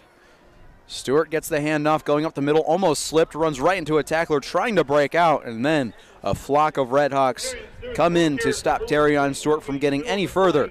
And the 15-yard line, that'll be a gain of 2 on first down. Yeah, again, you got to find your footing in the pass game, I think. I mean, obviously the run game, you have a very talented back at Terrion Stewart, but he hasn't really found his game yet today. When it seems like Malcolm Johnson is the difference maker. Dyson Patterson checks into the game at running back. He's to the left of Bazelak. Jamal Johnson going to come in motion. They'll give it to him on the misdirection. Cut step up to the 25-yard line. Jamal Johnson with a nice carry of about 10 yards to pick up a Bowling Green first down. Bowling Green loves to run that misdirection play, and right there, I believe it was one of their more successful ones. Usually that one goes for about 5 to 6 yards, but that one picked up the first down. First down and 10, Bowling Green, 11:48 to play here in quarter number 3, up to their own 24-yard line. Patterson still in the ball game, now to the right of Bazelak. 3 receivers out wide. Malcolm Johnson on an island on the near side against Strader. Play action, pump fake for Bazelak. Intercepted! Threw it right into the hands of Ty Wise. He was looking for Harold Fannin Jr. in the first turnover of the game for Bowling Green. Miami has it set up at their own 35-yard line. That's the first interception thrown to a MAC school since Kent State a year ago, I believe on November 10th. So it's been a full 365 days and counting since his last interception in MAC play, and it didn't really come at the best time. Also not at the best field position either. You absolutely needed to get into the end zone on that drive. Your defense did a great job holding Miami to a 3-and-out, and right there you throw an absolute Stevie to Ty Wise, the Indiana transfer a couple of years back. You were looking for Harold Fannin, but that ball was just severely underthrown, whether he was hit in the backfield or got tipped at the line of scrimmage. 3 wide on the near side for Miami. Mosey going to settle to the right side of Gabbert. Throwing on first down is Gabbert, looking left, throwing left now. Incomplete. He was looking for Javon Tracy, overthrew him by a couple steps. That's going to bring up second down and 10. Again, Miami going from right to left. The wind is blowing from right to left. So they are throwing with the wind. Maybe got a little bit too much of that one, carrying it over the head of all 3 receivers down in that area. Yeah, when the wind's this, it's about 13, 15 miles per hour with gusts, higher than that, and that definitely plays a factor. Second down and 10. Clock stops with 11:24 to play in the third quarter. Gabbert checking the play. Mosey to his right. Throwing again on second down. Bowling Green bringing the house. Going down the far sideline. Incomplete. No flags. Ja'Cory Benjamin in coverage. Looks like he was going for Reggie Virgil. Virgil wanted a flag. Tried playing it off, but I think that was just good defense, and it was an accurate throw. But again, I think Ja'Cory Benjamin just had good defense there, and Virgil just couldn't find the ball. And again, these referees doing a good job of just letting these kids play. They know how much is at stake. Only one penalty called. It was unsportsmanlike against Miami right before Jordan Oladokin's interception in the second quarter. Gabbert with a man to his left, 4 receivers wide to either side. Tight end going to motion behind the right tackle. Downing gets the handoff going up the middle, breaks out of one tackle, but can't break out of the next one. He's up to the 30-yard line. That's going to bring up fourth down. I mean, what do you do here for Chuck Martin? I mean, your defense has really held their own, really hasn't let the Bowling Green offense do what they usually like to do. And it looks like the Miami offense is going to stay out on the field for fourth down and 4. We're under 11 to play in the third quarter. Up to the 30-yard line, they need the 34. 14-5 lead for Miami. Bowling Green looks like they're going to bring some pressure. Gabbert's going to check the play. Down to 10 seconds on the play clock. And it looks like a timeout's going to be called down on the field. Miami's going to take their first timeout of the first half. 10:37 on the clock here in quarter number 3. Media timeout down on the field. We'll go ahead and take it with them. It's a 9-point ball game here in Bowling Green. Don't go anywhere. We'll be right back here on Falcon Radio.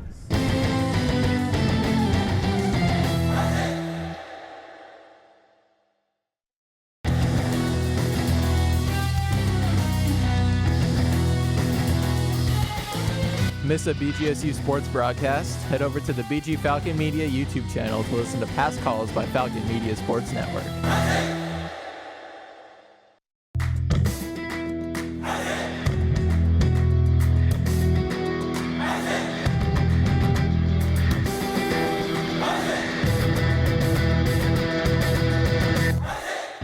Falcon Media Sports Network is finally back on the road with BGSU hockey. Make sure to catch the voice of Falcon hockey, Ben Korak, on the call for every BGSU game this season on WBGU 88.1 FM.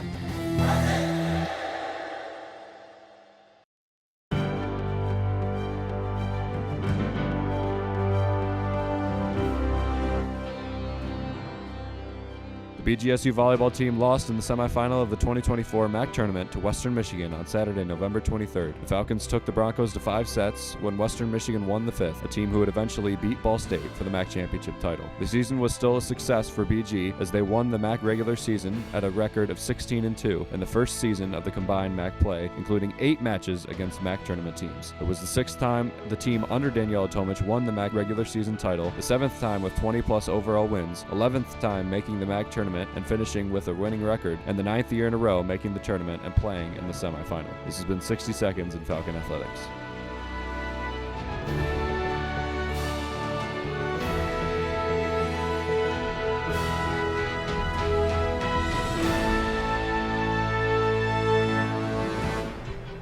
Coming out of the timeout, Miami's first timeout of the half, 10:37 left to go here in the third quarter. It'll be 4th down and 4 once this media timeout concludes at the 30-yard line. Miami's offense was out there prior to the timeout. We'll see if they come out following this timeout. But we do have some score updates in the world of Bowling Green basketball, both men's and women's. The men's team, they are up 43-40 over Weber State on the road.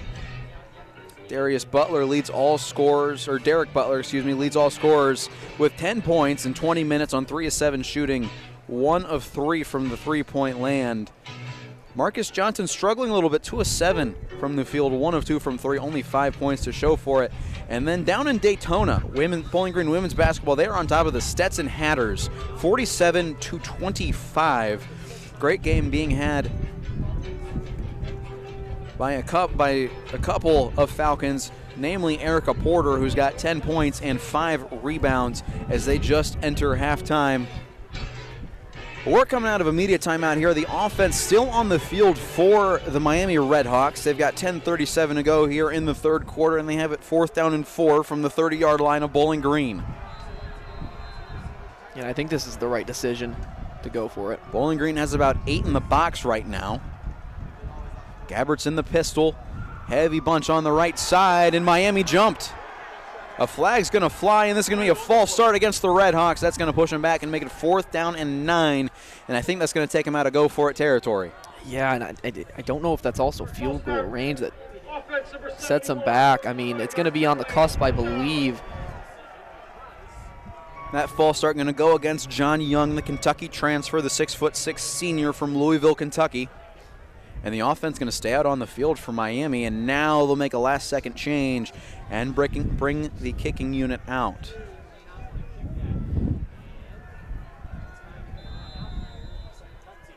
The punt Instead, team the punt team, rather. So Alec Bevelheimer for the second time today. We'll see him. He's going to punt from the midfield stripe. Justin Pegues back inside his own 10. 4th down and 9 from the 35. Bevelheimer gets it away, end over end, short kick. Pegues going to get away from it, and it is going to be saved from going into the end zone and downed inside the 5-yard line. Was he in the end zone? That's the question. His foot might have been in the end zone, but I don't know if they're going to look at that. Doesn't look like they will. They're going to say the punt was down to the 3-yard line for now. The offense is trotting out. Doesn't look like there will be much discussion among the referees. Phenomenal play nonetheless. I mean, to bat that out. So now Bowling Green's offense retakes the field following Connor Bazelak's first interception since the Old Dominion game, and like Sean said, his first MAC interception since the Kent State game last November. Again, that just shows consistency that Bazelak has. And so it looks like they will go ahead and bring out the review box and talk this one over. Hopefully we'll get to see the replay on the big board here in Deutsch Perry Stadium. Though it doesn't look like it. Looks like they're going to take a look to see whether or not that foot was in the end zone when the gunner for Miami pushed that football out of the back or out of the end zone to stop it from being a touchback. We'll see if he was just a little bit too deep in there. Yeah, unintentionally causing a touchback. From here, I thought at least one of his foot was in. So, I mean, it was obviously too close to call. And again, like I said, nonetheless, it was a phenomenal play. Great effort by that Miami great special effort, teams good unit. idea too, just to try and bat it out. I mean, that's obviously the idea. We saw it here with Bowling Green with Henderson's punt back in the first half, but nonetheless, the offense is going to be out there. And I think that's, like I said, the consistency Bazelak has. He hasn't thrown an in-conference. All right, so it looks like they will confirm what was called down on the field to be 1st and 10 Bowling Green from their own 3-yard line. The second time that either of these teams have started within their own 5-yard line. The last time for Miami, it ended in a safety. Now Bowling Green has their turn. Starting deep inside their own territory, they'll come out 3 receivers wide. Finn Hogan is on an island on the near side with Jason Patterson in the backfield to the left of Bazelak. Going from left to right. Play action, screen pass, Harold Fannin Jr. down the far sideline, barrels over one man, gets out of bounds. Past the 5-yard line, just shy of the 10. Harold Fannin Jr. finally showing off some of that after the catch potential that he has. Wasn't the biggest play, but it does get them out of the shadow of their own end zone. Fannin now up to 24 yards. Again, creeping into that territory of immortality in college football. 4-yard pickup, 2nd down and 6 from the 7. Terrion Stewart motions from out wide to behind Connor Bazelak. 2 receivers in the backfield. One of them is Jamal Johnson. Stewart gets the handoff, runs right into a Miami linebacker and being brought down by his nameplate. Ty Wise, who had the interception in on the tackle of Terrion Stewart. That's going to be a gain of 5. Bring up 3rd down and 1. Need the 13. You're at your own 12-yard line as we're under 9.5 to play in quarter number 3. Still a 9-point football game, still 14-5. Not much scoring here in this half as we're just over 5 minutes played. Stewart gets the handoff, going left, spinning out of a tackle. He's going to be very, very close. And they're going to signal for the 1st down. It'll be a gain of exactly 1 for Terrion Stewart, and the sticks will move for Bowling Green. Under 9 to play in the 3rd. Just enough to get over to move the chains. Now you can kind of open up the playbook a little more, see what you can do on the passing side. And that's where that yards after contact skill that Terrion Stewart has is so important, is when you get hit right off or right at the line and you're able to carry it across. Connor Bazelak under center, play action, looking for Finn Hogan up the seam. He's got him. Past the 35-yard line, Finn Hogan with his 14th catch of the season. Big play for Bowling Green, moves the chains again, under 8.5 to play in the 3rd. And again, Finn Hogan's kind of one of those names you heard about after that Georgia Tech game. Kind of battled some injuries. You were kind of expecting one of those bigger guys to step up, but there he is right there making a big impact. Harold Fannin Jr. going to come in motion from bottom to top of the field. Will settle in the slot next to Raheem Smith. Play action. Bazelak loading up, going downfield, looking for Harold Fannin Jr. just in front of him, incomplete. Fannin looking for a flag. He had him. In coverage was William Hardrick. He had him, and it was a good ball. It was a good placement ball, and that's why I think Fannin wants a flag, considering he might have thinks he was held. Incompletion going to stop the clock with 7 minutes and 52 seconds left to go in the third quarter. Second down and 10 from their own 40-yard line. Bowling Green with the football, 14-5 football game. 3 receivers wide. Harold Fannin off the field for this play. High snap. Patterson gets the handoff. Gets past one man in the backfield, but does not get away from the second one. He's dropped for a loss of 2. That's going to bring him third down and 12. So now you have the missed big hitter on first down. You have a loss of 2 on second down. Now you're faced with third and 12 with 7:30 to play here in the third quarter. Sean, what are you doing in this situation? I mean, obviously you got to try to get the first down, but I think this is also 4-down territory if you get it within, I think, 3 yards of the first down. I wouldn't be surprised if they go for it. Harold Fannin Jr. checks in late. Play clock under 10 seconds, up to 6. Another late substitution, this time Miami with a late sub of their own. Play clock hits 0, but I think the referees were holding it up. And Bowling Green going to call their first timeout of this second half with 7:04 left to go in the third quarter. And that's going to take us to another media timeout. 14-5 Miami on top of Bowling Green here in Bowling Green. Don't go anywhere. We'll be right back here on Falcon Radio.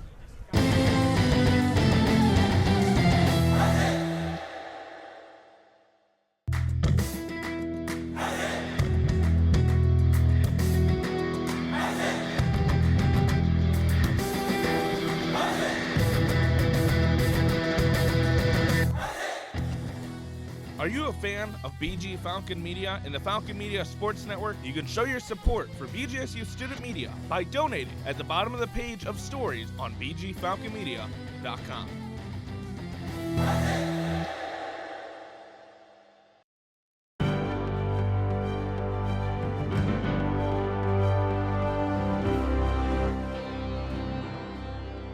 The BGSU volleyball team lost in the semifinal of the 2024 MAC tournament to Western Michigan on Saturday, November 23rd. The Falcons took the Broncos to 5 sets when Western Michigan won the 5th, a team who would eventually beat Ball State for the MAC championship title. The season was still a success for BG as they won the MAC regular season at a record of 16-2 in the first season of the combined MAC play, including 8 matches against MAC tournament teams. It was the 6th time the team under Daniela Tomic won the MAC regular season title, the 7th time with 20-plus overall wins, 11th time making the MAC tournament and finishing with a winning record, and the 9th year in a row making the tournament and playing in the semifinal. This has been 60 Seconds in Falcon Athletics.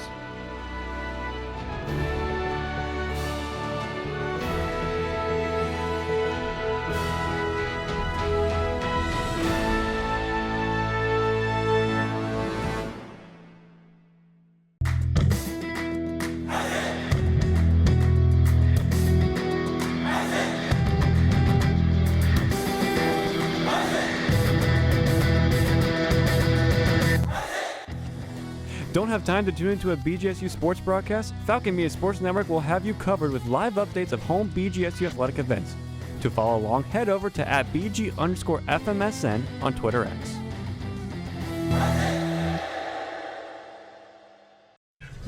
Coming out of the Bowling Green timeout, third down and 12 from the 38-yard line of Bowling Green. The Falcons have the football. 7:04 to play in quarter number 3. Still a 9-point football game. 14-5. The Redhawks from Miami of Ohio on top of Bowling Green.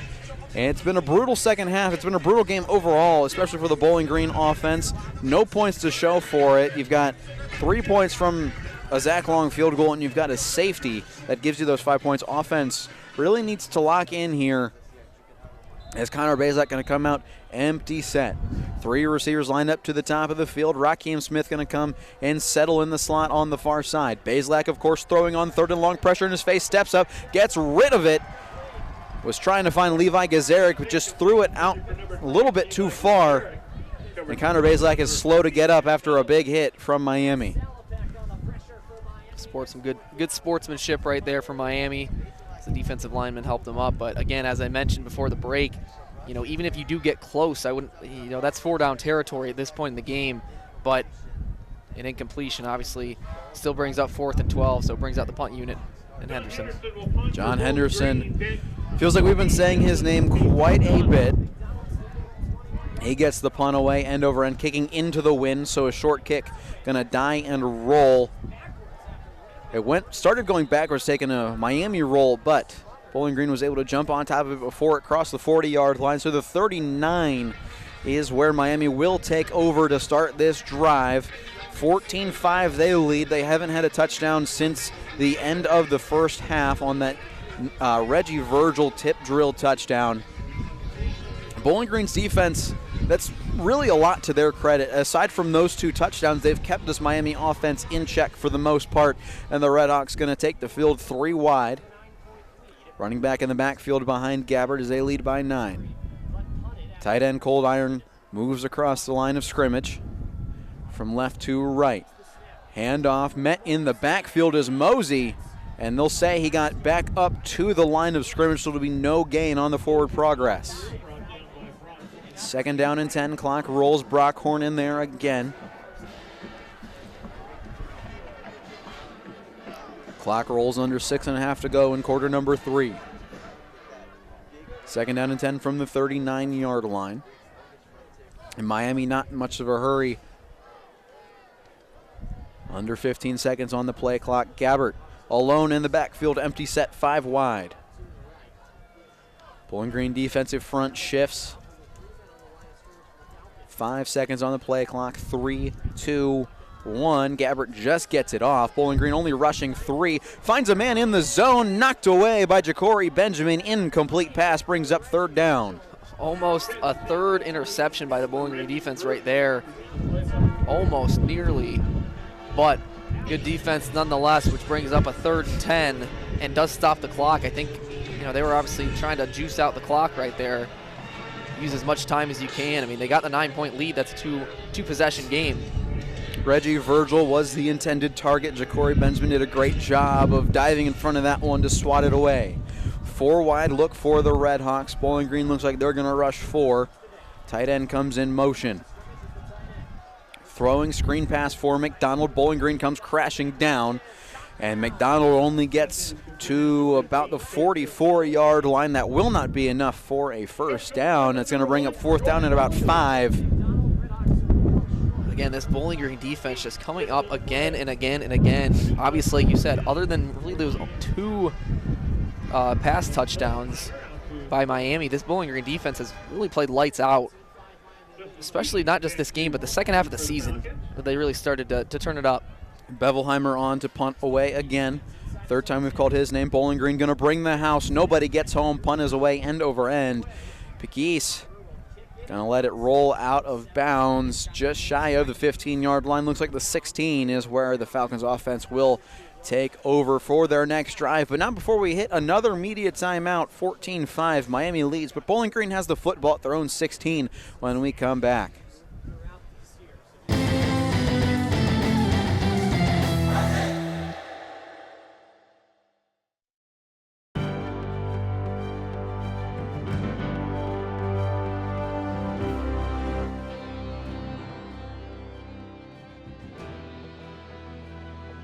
BGSU junior wide receiver Raheem Smith is this week's Falcon Media Sports Network Athlete of the Week. Smith was named to the MAC Co-Offensive Player of the Week for his performance in BG's 38-13 victory over Ball State on Saturday, November 23rd. Smith tallied 89 all-purpose yards and found the end zone 3 times against the Cardinals, 2 on receptions and 1 rushing. On the season, Smith has 15 receptions for 230 yards and 2 touchdowns, along with 18 rushes for 119 yards and 3 touchdowns on the ground.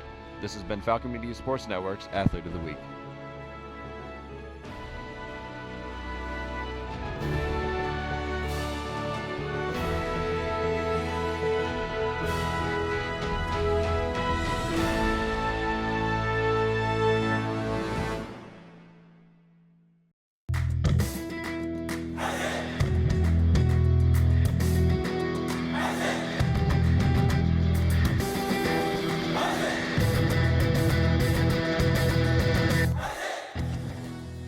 Are you a fan of BG Falcon Media and the Falcon Media Sports Network? You can show your support for BGSU student media by donating at the bottom of the page of stories on bgfalconmedia.com.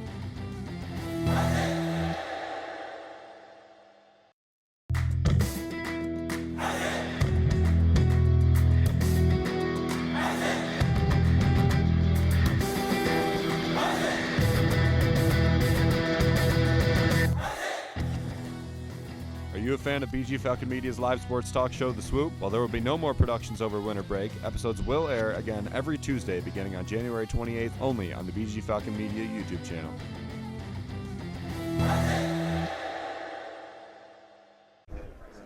Following the Miami 3-and-out, Bowling Green has the football, first down and 10 at their own 16-yard line. 5:14 left to go in the third quarter, and facing a 9-point deficit, 14-5. Miami still on top. Score has held since right before the halftime break. Neither defense giving an inch. The only 2 touchdowns coming off the hands of Brett Gabbert today, as Bowling Green's offense takes the field for the first play of this drive, again from their own 16-yard line. Jason Patterson going to be the back to start. Again, you really got to get something going here offensively. I mean, even if it's just a field goal, that would make it a one-possession game. I mean, you're only down 9 right now. Patterson back into the left of Bazelak. 2 receivers split to the top of the field. Patterson, play action. Looking for Raheem Smith on the far sideline. He's got him. Makes one man miss. Raheem Smith just shy of the first down marker. Just shy of the 25-yard line is where they'll spot him. Raheem Smith, the reigning co-MAC Offensive Player of the Week for his efforts last week against Ball State. 3 total touchdowns, 88 total yards, rushing and receiving, over 100 all-purpose if you include his punt and kick returns. Under 5 to play here in the third quarter. Gain of 8 makes it second down and 2. Terrion Stewart checks into the game at tailback. He'll get the handoff going left. Armbar into the face. Meets another man right around the line of scrimmage, but there's a flag back in the backfield. This could be in the area of holding, and it looks like that's what it's going to be. First flag all day to go against Bowling Green. Holding going to go against Tunde Fadakazi, the left tackle. Originally was playing right guard to start the season, but with injuries and also some players magically disappearing off of the depth chart, Tunde Fadakazi's found himself playing left tackle. He's done a good enough job for being thrown into that situation, but you don't want to see that holding in that situation. At backs Bowling Green all the way up 10 yards, makes it second down and 12 at their own 14-yard line.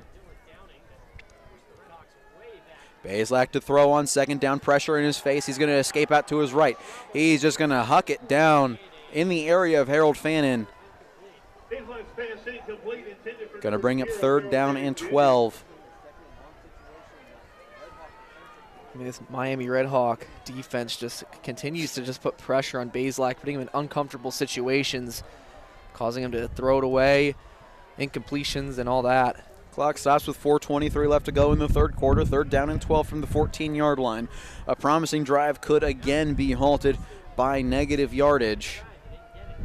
We'll see here on the third down play. They'll hand it off. Jason Patterson going left on the sweep before he's crunched right at the original line of scrimmage.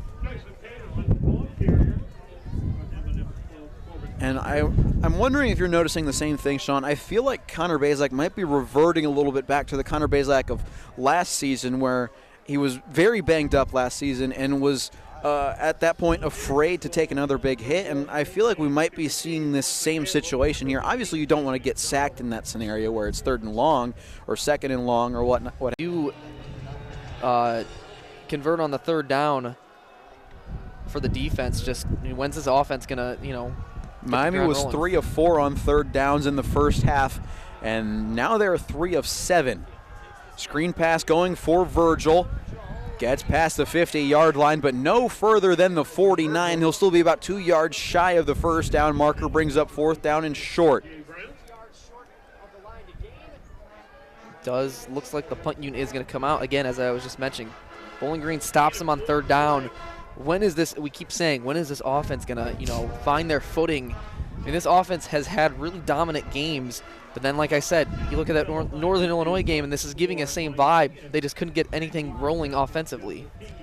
Bevelheimer on to punt. We didn't see him for the entire first half, but now we've seen him 3 drives in a row as he gets that punt away. A beauty, going to be fair caught by the punt returner inside the 10-yard line. Pegues with the fair catch. Bowling Green going to take over at their own 8-yard line. Second time they've started inside their own 10 They've got 2:04 left to go in quarter number 3, 14-5. Miami still on top. Again, no scoring since the end of the first half.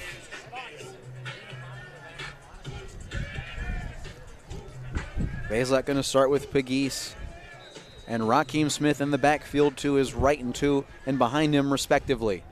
Pegues motions out. He'll settle in the slot far side now. He'll come back across. Play action on the jet sweep. Out to Raheem Smith out of the backfield. Raheem Smith with an edge loses his balance a little bit. Falls out of bounds just shy of the 15. They'll give him the 14. That'll be a gain of 6 on first down. That was a good play by the Miami defense to try and get that tackle. I mean, he had a lot of speed and momentum. The tackle kind of pushed him out a little bit. If that didn't happen, I think he would have got the first down.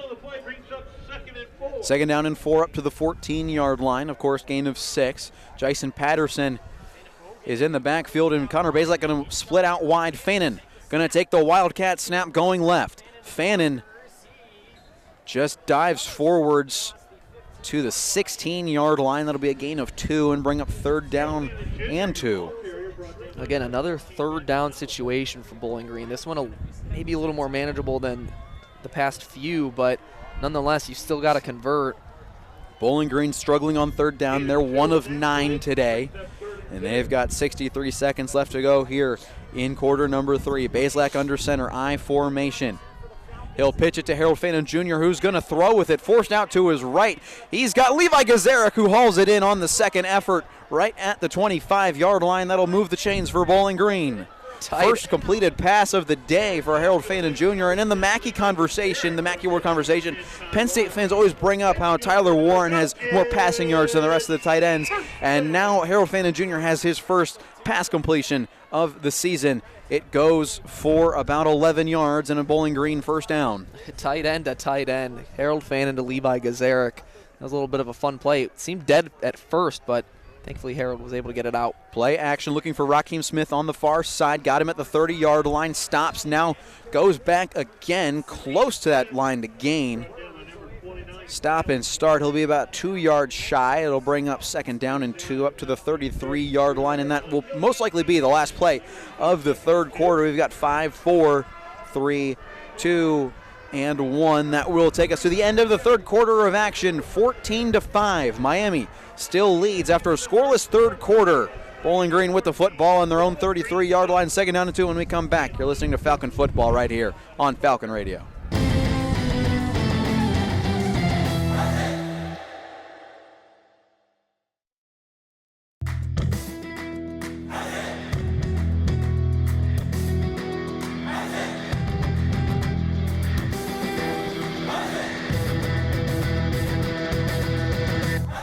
BGSU football can punch their ticket to the MAC championship with a win in the final game of the season over Miami on Friday, November 29th. Join the Falcon Media Sports Network's Reese Patrikas and Sean Connolly on the call at 11:45 for pregame and noon for kickoff. Catch all the action on Falcon Radio.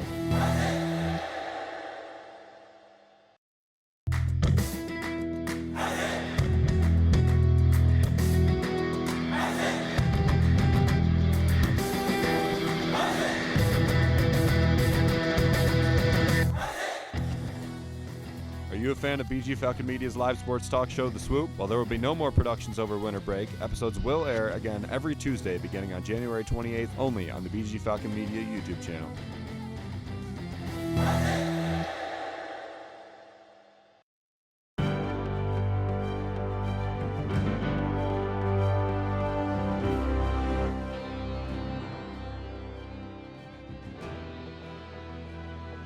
BGSU junior wide receiver Raheem Smith is this week's Falcon Media Sports Network Athlete of the Week. Smith was named to the MAC Co-Offensive Player of the Week for his performance in BG's 38-13 victory over Ball State on Saturday, November 23rd. Smith tallied 89 all-purpose yards and found the end zone 3 times against the Cardinals, 2 on receptions and 1 rushing. On the season, Smith has 15 receptions for 230 yards and 2 touchdowns, along with 18 rushes for 119 yards and 3 touchdowns on the ground.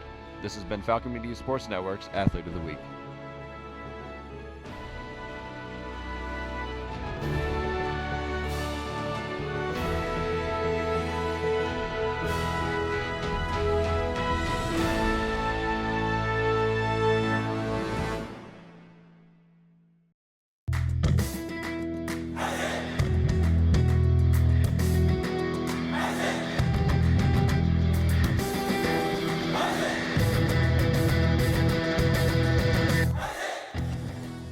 Are you a fan of BG Falcon Media and the Falcon Media Sports Network? You can show your support for BGSU student media by donating at the bottom of the page of stories on bgfalconmedia.com.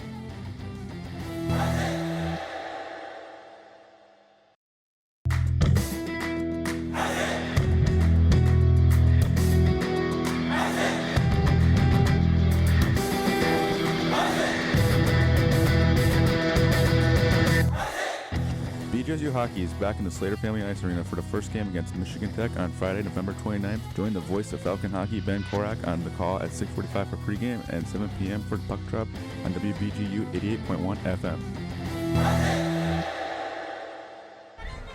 Final 15 minutes of regulation here from Deutsch Perry Stadium, Bowling Green, Ohio. The Miami Redhawks on top of BGSU 14-5.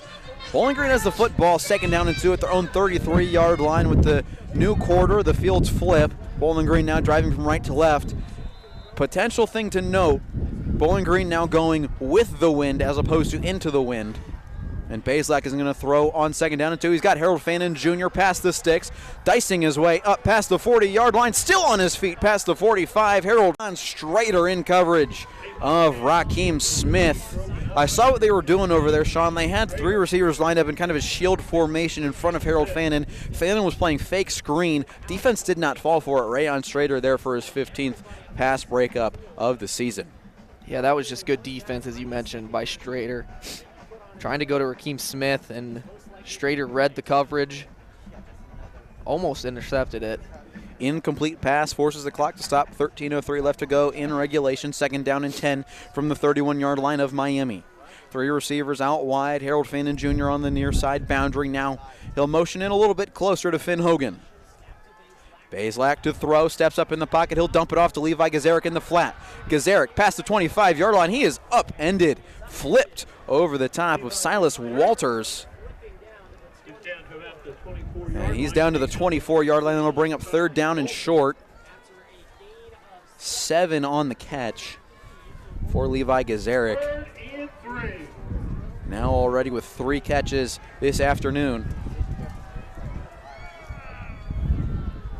Clock rolls under 12.5 to play here in quarter number 4. Third down and 3. Jason Patterson in for the third down play. He's to the left of Connor Bazelak. Normally they're back in pass protection. Jamal Johnson going to come across in motion on that misdirection, going right side. Jamal Johnson finds an edge inside the 10, inside the 5, and down at the 3-yard line goes Jamal Johnson. Gain of about 21 for number 6.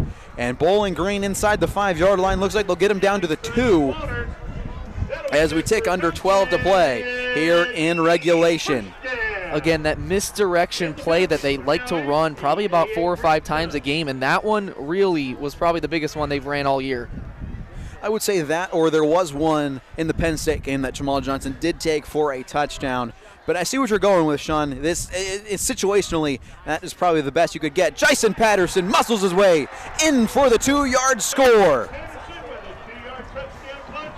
14-11 pending the extra point from Zach Long. Bowling Green with their first touchdown of the game with 11:35 to go in the fourth quarter. You said situationally that was the biggest one, and that play later, Patterson finds the end zone. First time all day they found it for 6.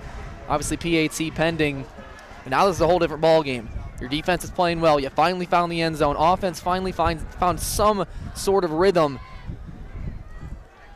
14-11 pending the extra point from the right leg of Zach Long. Snap back, hold down, extra point is up. Extra point from Long is good. 2-point ball game once again. 14-12 Miami on top of Bowling Green here at Deutsch Perry Stadium. 11:35 left to go in regulation. We'll be right back here on Falcon Radio.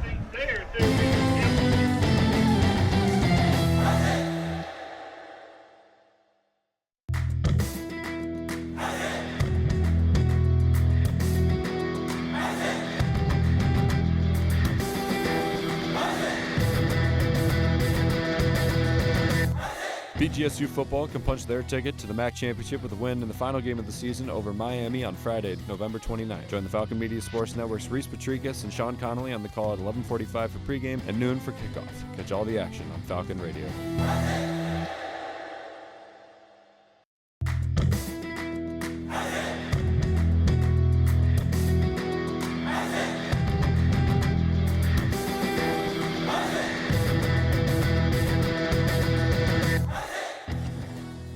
Are you a fan of BG Falcon Media and the Falcon Media Sports Network? You can show your support for BGSU student media by donating at the bottom of the page of stories on bgfalconmedia.com.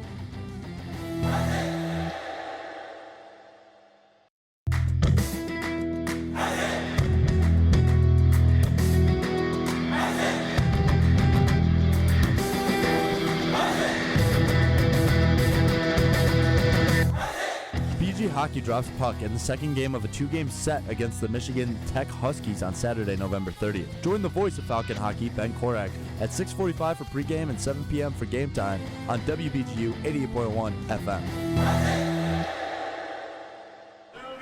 Welcome back into Doit Perry Stadium, where Bowling Green just found the end zone for the first time all game. It took them 4 quarters, but they finally found it thanks to a Jason Patterson touchdown, two-yard touchdown to find for 6. Obviously the setup by Jamal Johnson off that misdirection play. Like I said, they run about 4 or 5 times a game. Again, they found a really good look there, and Johnson picked up about 21 yards to set them up for that touchdown. So it was, as we've mentioned multiple times, this defense, and especially in the second half, has played really well. I mean, 3 drives, 3 punts caused for the Miami offense. And now you're in a position now where you're only down 2, and again, your defense is playing at the highest level, I think, all season, especially situationally. And now you have a position where you stop them, things could get a little interesting if Bowling Green can get the ball back. Zach Long set to kick back off from his own 35-yard line following the 2-yard rushing score from Jason Patterson. 11:35 left to go here in regulation. Kevin Davis inside his own 5-yard line for Miami.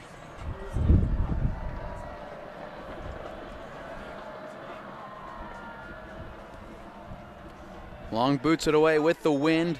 High kick. Davis going to field it at his own 5-yard line. Davis trying to find a lane. He'll get stopped just shy of the 25-yard line. That's where Miami will take back over. Big opportunity to score here. You just let up a touchdown. You haven't scored since the second quarter. It goes without saying you could really use a touchdown here. Oh, yeah. I mean, it's a 2-point ball game.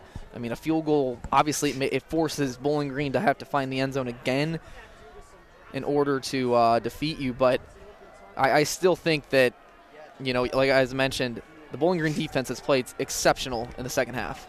Trip stop side, Keon Mosey in the backfield to the left of Brett Gabbert. He'll get the handoff going right, cuts back towards the middle, gets to the 25-yard line, not much further than that. Maybe they'll give him the 27 on a last-second dive forward. It'll be a gain of...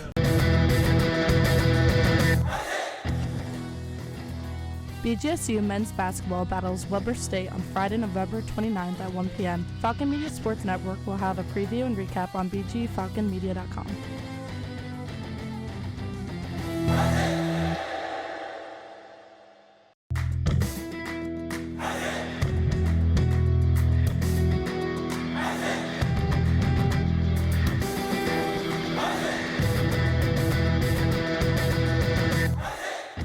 BGSU graduate Jason Jackson from the Miami Heat here. Make sure to tune into the Zig Zone every Sunday at 4 p.m. on WBGU 88.1 FM, home of the Falcon Media Sports Network.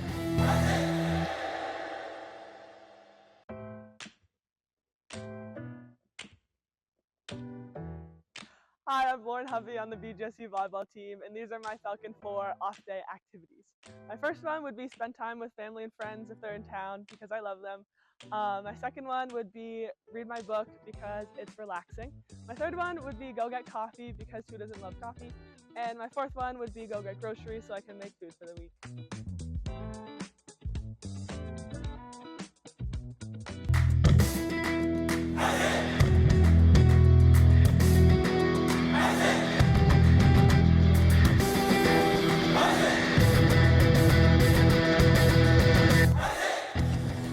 BGSU men's basketball battles either Pepperdine or New Mexico State on Saturday, November 30th in the Arizona Tip-Off. Falcon Media Sports Network will have a preview and recap on bgfalconmedia.com.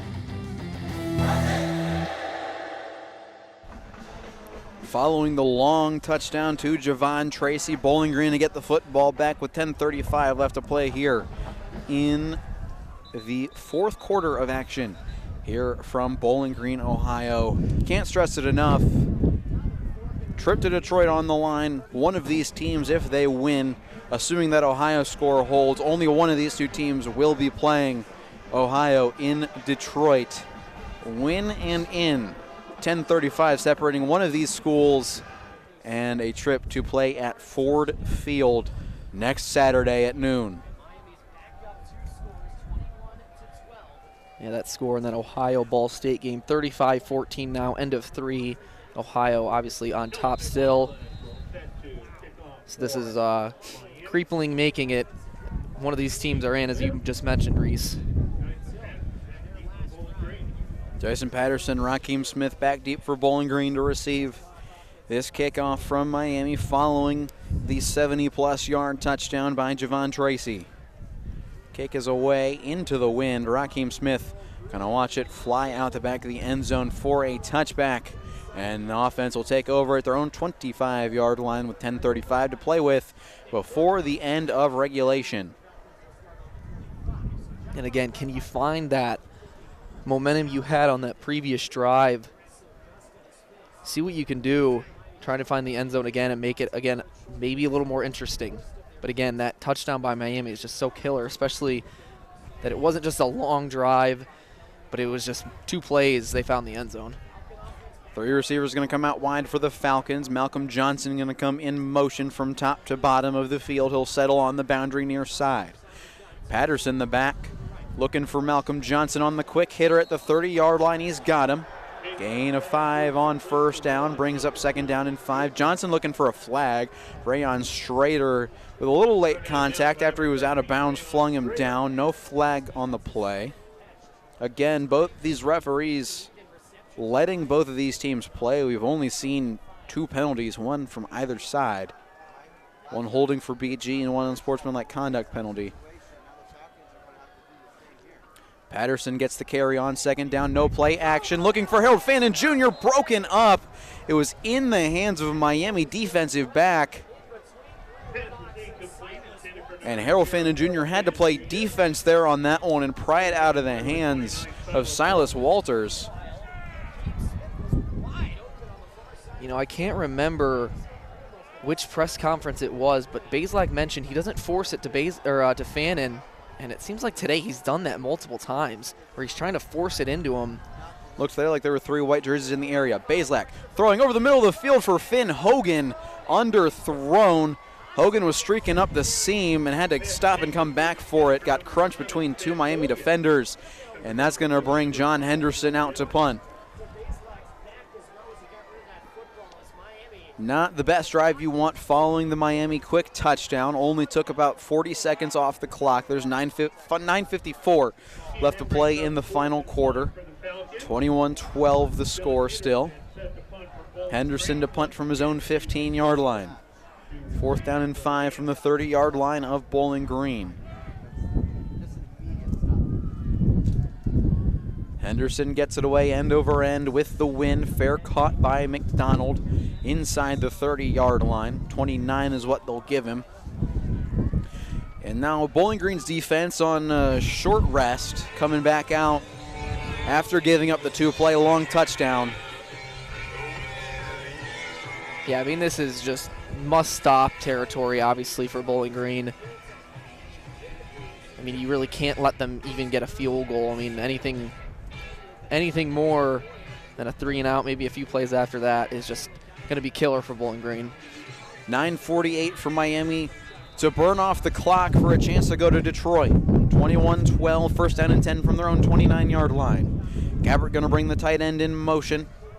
He'll settle behind the left tackle. Keon Moses switches sides of Gabbert from right to left. He'll get the handoff, then going up the middle, brought down from behind. Looks like Brock Horn in there on another TFL. Mosey's going to get maybe back to the line of scrimmage is what they'll say. So no TFL, just the T. And it's 2nd down and 10.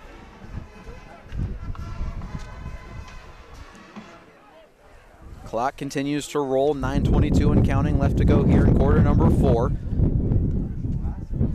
Gabbert in the pistol, 4 receivers wide. Mosey going to come up to the right hip of Gabbert. Defensive front for Bowling Green shifts. Bowling Green only going to rush 3. Mosey gets it. Going left. Mosey trying to find an edge. He's got the first down and more. He gets out of bounds past the 40-yard line. Keon Mosey with a first down for the Redhawks. Gets out of bounds. Clock still continues to roll, under 9 to play. Yeah, and really every first down Miami gets is going to be, a little more killer the more it happens later in the game. And as obviously we're under 9 minutes now, you do need 2 possessions to at least to win the game for Bowling Green. Taking under 8.5 to play. Gabbert to throw. He's got McDonald on the bubble screen again. McDonald gets to the 45-yard line. Looks like they'll instead give him the 46. Or they'll even tack an extra yard on top of that and make it the 47. So knocking on Bowling Green territory again. It's 2nd down and 3. Need the 50-yard line. 8:06 and counting left to go here in the 4th quarter. Mosey up to 67 yards on 12 carries. McDonald up to 85 yards on 8 catches with that touchdown. Mosey going to come up and settle to the right of Gabbert. Play clock at 4. Gabbert's got to get the snap off here. Just barely does. He'll hand it off to Mosey, going right, finding an edge again up the middle, picking up the first down. Keon Mosey starting to find his footing. Yeah, that's 2 first downs by Mosey alone on this drive. Again, the more it happens, the more painful it gets for Bowling Green, as reality might be setting in. Still plenty of time in this football game. 7 minutes and 15 seconds left to go in the 4th quarter. 21-12, Miami leads. They have it 1st and 10 at Bowling Green's 47-yard line, just killing as much clock as they can, begging Bowling Green to stop them on the ground. Mosey is to the left of Gabbert with twins either side of the formation. Mosey gets the handoff, stutter stepping, showing patience before getting brought down after getting to the line of scrimmage. No gain on first down, brings up 2nd down and 10 as we're under 7 to play now. Both teams with 2 timeouts remaining in this half.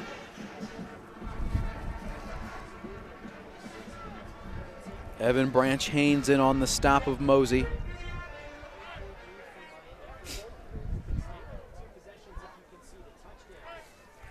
Under 6.5 to play now. 2 receivers either side split. Mosey going to come to the left of Gabbert. Under 10 seconds on the play clock. Gets the snap off. Mosey upended at the 45-yard line. He'll pick up 2. That brings up 3rd down, and we're getting close to that time. There's still just a little over 6 minutes left to go. We're starting to get into that point in time where maybe you want to look at using a timeout. I was just about to mention, I wouldn't, obviously they didn't take it as time continues to roll, but I wouldn't hate a timeout right there by Scott Leffler, knowing that it is 3rd and 8. That means he'd have a little over 6 minutes to get the ball back. 3rd down and 8, like you said. 5:43 left to go here in the 4th quarter. Gabbert with 5 seconds on the play clock, taking his sweet time. High snap, bubble screen looking for Virgil. One man misses. Virgil past the first down marker. Trent Sims has to come in and save a touchdown. First down Miami up to the 25-yard line of Bowling Green. 20-yard pitch and catch from Gabbert to Virgil. And Miami back in business after a long 3rd down. Yeah, and that one right there, it's not the dagger, but that one really felt, I think, a lot worse than any other 3rd down converted, because that was one you absolutely had to get. You had to get the stop there. You had a man right there as he caught the football, but just a brutal missed tackle as we see some Bowling Green fans heading for the exits already. Under 5 to play here in quarter number 4. Dylan Downing in the game now at running back. He's to the left of Gabbert. Gabbert to throw on first down, going for the end zone. Incomplete. There was some contact between Benjamin and Virgil, but pass deemed uncatchable as it sailed out of bounds. 2 minutes, 10 seconds, clock stops at 4:41. Ball at the 19-yard line of Bowling Green. 21-12 the score.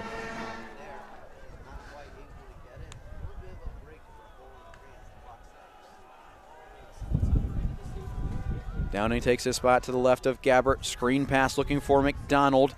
Makes one man miss, but holding on to his ankle is Jordan Oladokin. Stopping McDonald from getting any further than the 20-yard line. So it'll be a loss of 1 on second down. Brings up 3rd down and 10. And again, even if you do allow a field goal, it still would be a 2-possession game, which technically is a win for Bowling Green because you still need 2 possessions no matter what, whether you get an interception, fumble, stop them here, doesn't matter. You need 2 possessions to get back into this game. Field goal would make it a 12-point football game. Gabbert with Downing to his left. 3 receivers wide. Virgil's on an island on the near side. Handoff up the middle. And that's going to force 4th down. Only picking up 3 on the 3rd down carry is Keon Mosey. Clock rolls under 4 minutes. Now is the time for Bowling Green to take a timeout, and they do. Their second timeout of the half. Taken with 3:45 left to go in the 4th quarter. TV timeout. We'll go ahead and take it with them. 21-12. Miami leads. They'll have it 4th down and 7 when we come back right here on Falcon Radio.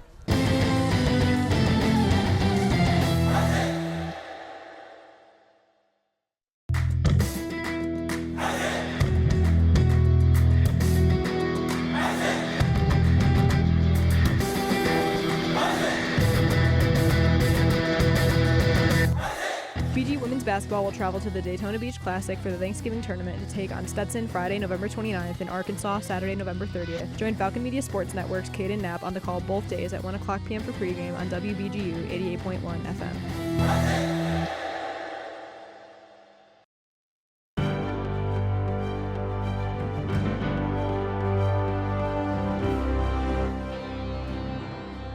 On November 16th, 2024, BGSU Volleyball defeated Ohio in 5 sets, clinching their 7th regular season championship under head coach Daniela Tomic. Falcon Media Sports Network's Chaz McNeil had the call on WBGU 88.1 FM. Picked up on the attack, Archinska off the block, saved by LaPinta. Over is on the attack is Hovey. The Falcons have done it. Bowling Green will host the MAC Tournament regular season championship returns to the orange and brown. This has been a Falcon Media Sports Network featured call.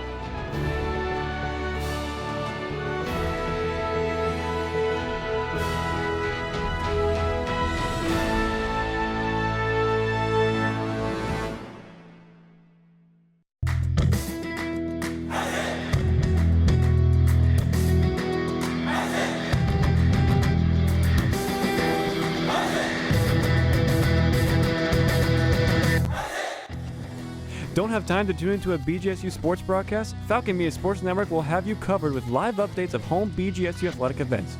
To follow along, head over to @BG_FMSN on Twitter X.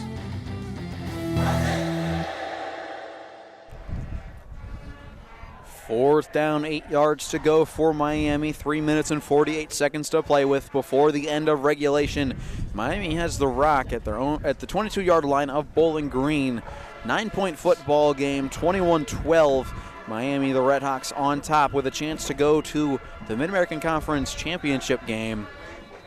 Miami looking to repeat, be the first repeat MAC champion in a very, very long time. I believe since Northern Illinois back in the early 2010s, I think 11-12, if I'm not mistaken, around that time frame. I believe you might be spot on there, Sean.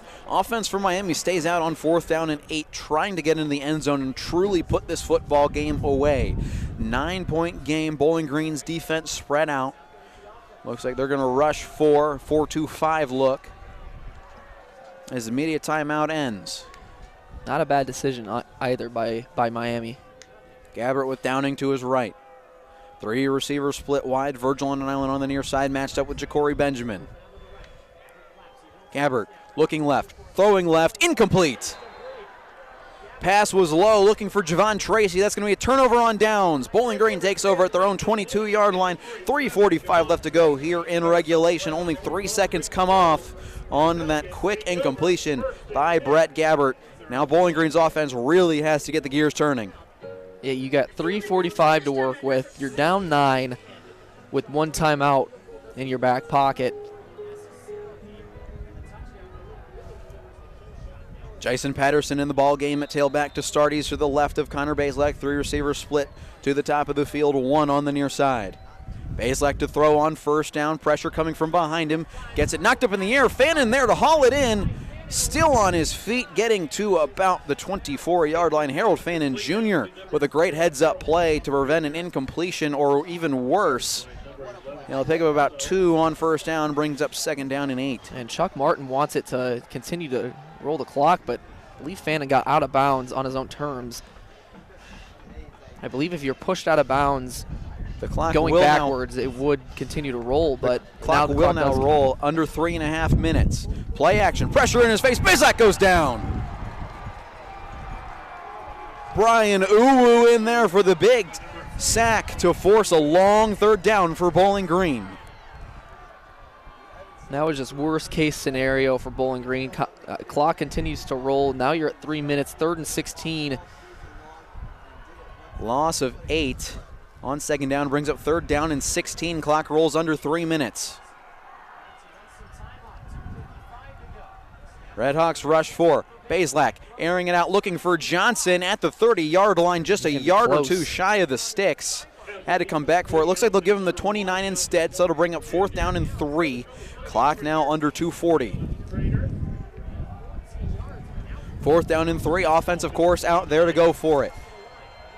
Bazelak looking left, throwing. Got Johnson in and out of his hands. Incomplete. Miami takes back over. He wanted Malcolm Johnson. Threw it just over top of him, and it looks like we have an injured Falcon down. I believe that is Johnson.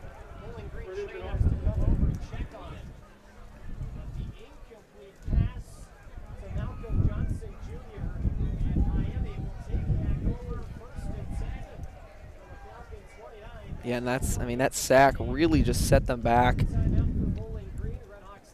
believe 6-7 yards from the initial line of scrimmage they were previously at, and just not what you want. It was a brutal sack there. Brian Uwu came in hot off the right side, and Connor Bazelak just wasn't able to get the football out in time, had to eat the sack. It was a good completion on the very next play to Malcolm Johnson to pick up 13, but then you just weren't able to get anything further than that, going straight through the hands of Malcolm Johnson. Now he's laying down on the sideline after taking a huge hit following that incompletion. We're going to go ahead and step aside while they tend to Malcolm Johnson Jr. 21-12 the score here in Bowling Green. We'll be right back here on Falcon Radio.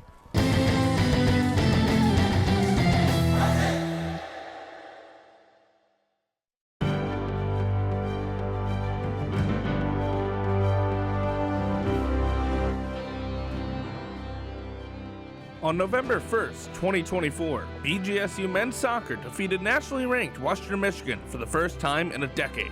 Falcon Media Sports Network's Lucas Kleinmeyer was on the call on the WBGU PBS YouTube channel. History has been made here at Cocker Stadium for the first time in 37 regular season matches for the Western Michigan Broncos, and for the first time in a decade, the Bowling Green Falcons take down the Western Michigan Broncos by a final score of 3-0 here at Cocker Stadium. Wow! This is 2:28 left to go here in the 4th quarter. Dylan Downing gets the handoff going up the middle on 1st down and 10 from the 29-yard line of Bowling Green. He'll pick up 2 on the carry. It brings up 2nd down and 8. Clock rolls now. 2:15 to play. 15 seconds to go until that next 2-minute timeout. And with that incompletion, there's kind of a general feeling out here now that the season, or the regular season, is essentially over for Bowling Green, as Miami going to take both teams going to take the sideline, bring us to the 2-minute timeout. I'll finish my spiel on the other end of this media timeout. We'll be right back here on Falcon Radio. Just see here and feel the rhythm of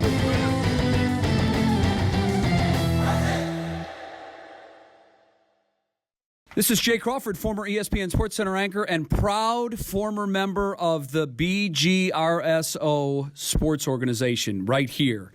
You're listening to 88.1 FM, WBGU HD1 and HD2, broadcasting more games than any other student-run organization in the country.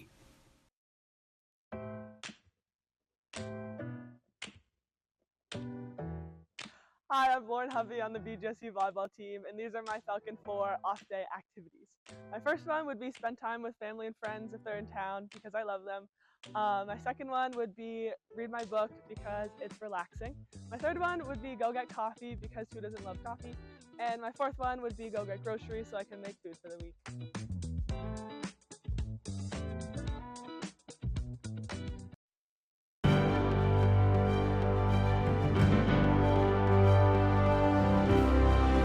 On October 26, 2024, BGSU cornerback Jordan Oladokin snagged 2 interceptions, including a pick 6 in BG's 41-26 win over rival Toledo. Falcon Media Sports Network's Reese Patricus was on the call on Falcon Radio. Minute 13 left to go. Ball picked off. Jordan Oladokin. He's got Green in front of him. Jordan Oladokin.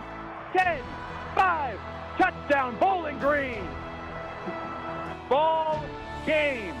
41-26, Bowling Green wins this year's edition of the Battle of I-75 up here in the Glass Bowl.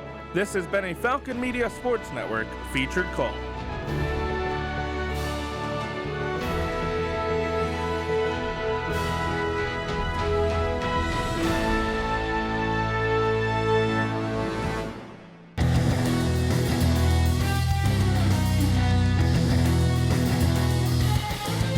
Interested in joining Falcon Media Sports Network? If you're looking to get involved, send an email to sports@bgfalconmedia.com. Final 2 minutes to go here in Bowling Green. 21-12, Miami on top. They have it second down and 8 from Mosey. Slips one tackle. He's got some space. Keon Mosey in for the touchdown. Miami with the dagger.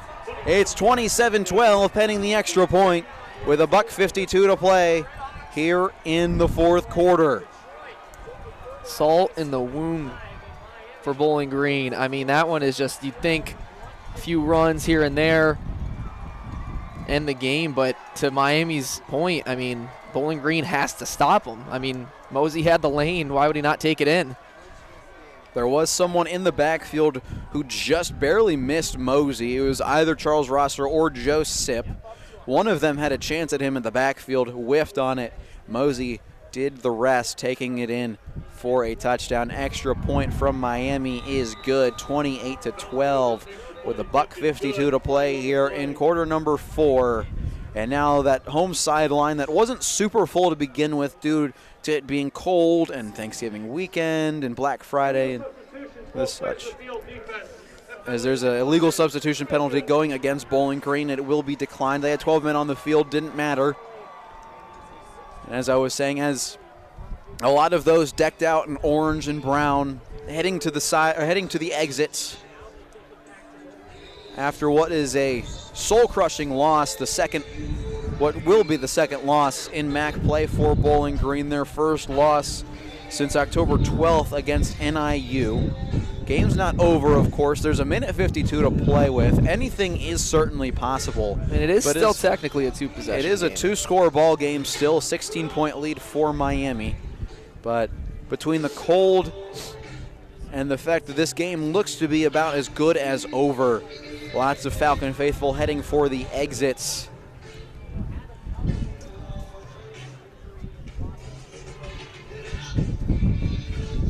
And it won't be the last game of the season for Bowling Green, of course. Those 7 wins, good enough for bowl eligibility. It all just depends on where they head, whether it'll be to Detroit for the Game Above Sports Bowl for the 3rd consecutive year, or we've seen the Frisco Bowl or the Snoop Dogg Arizona Bowl. It's still very much wide open for where this Bowling Green squad will end up once we begin bowl season. So season not over for Bowling Green. Of course, the chance for the MAC championship hanging in the balance here with about 112 seconds to play, but still one more game to go for Bowling Green. Season not 100% over.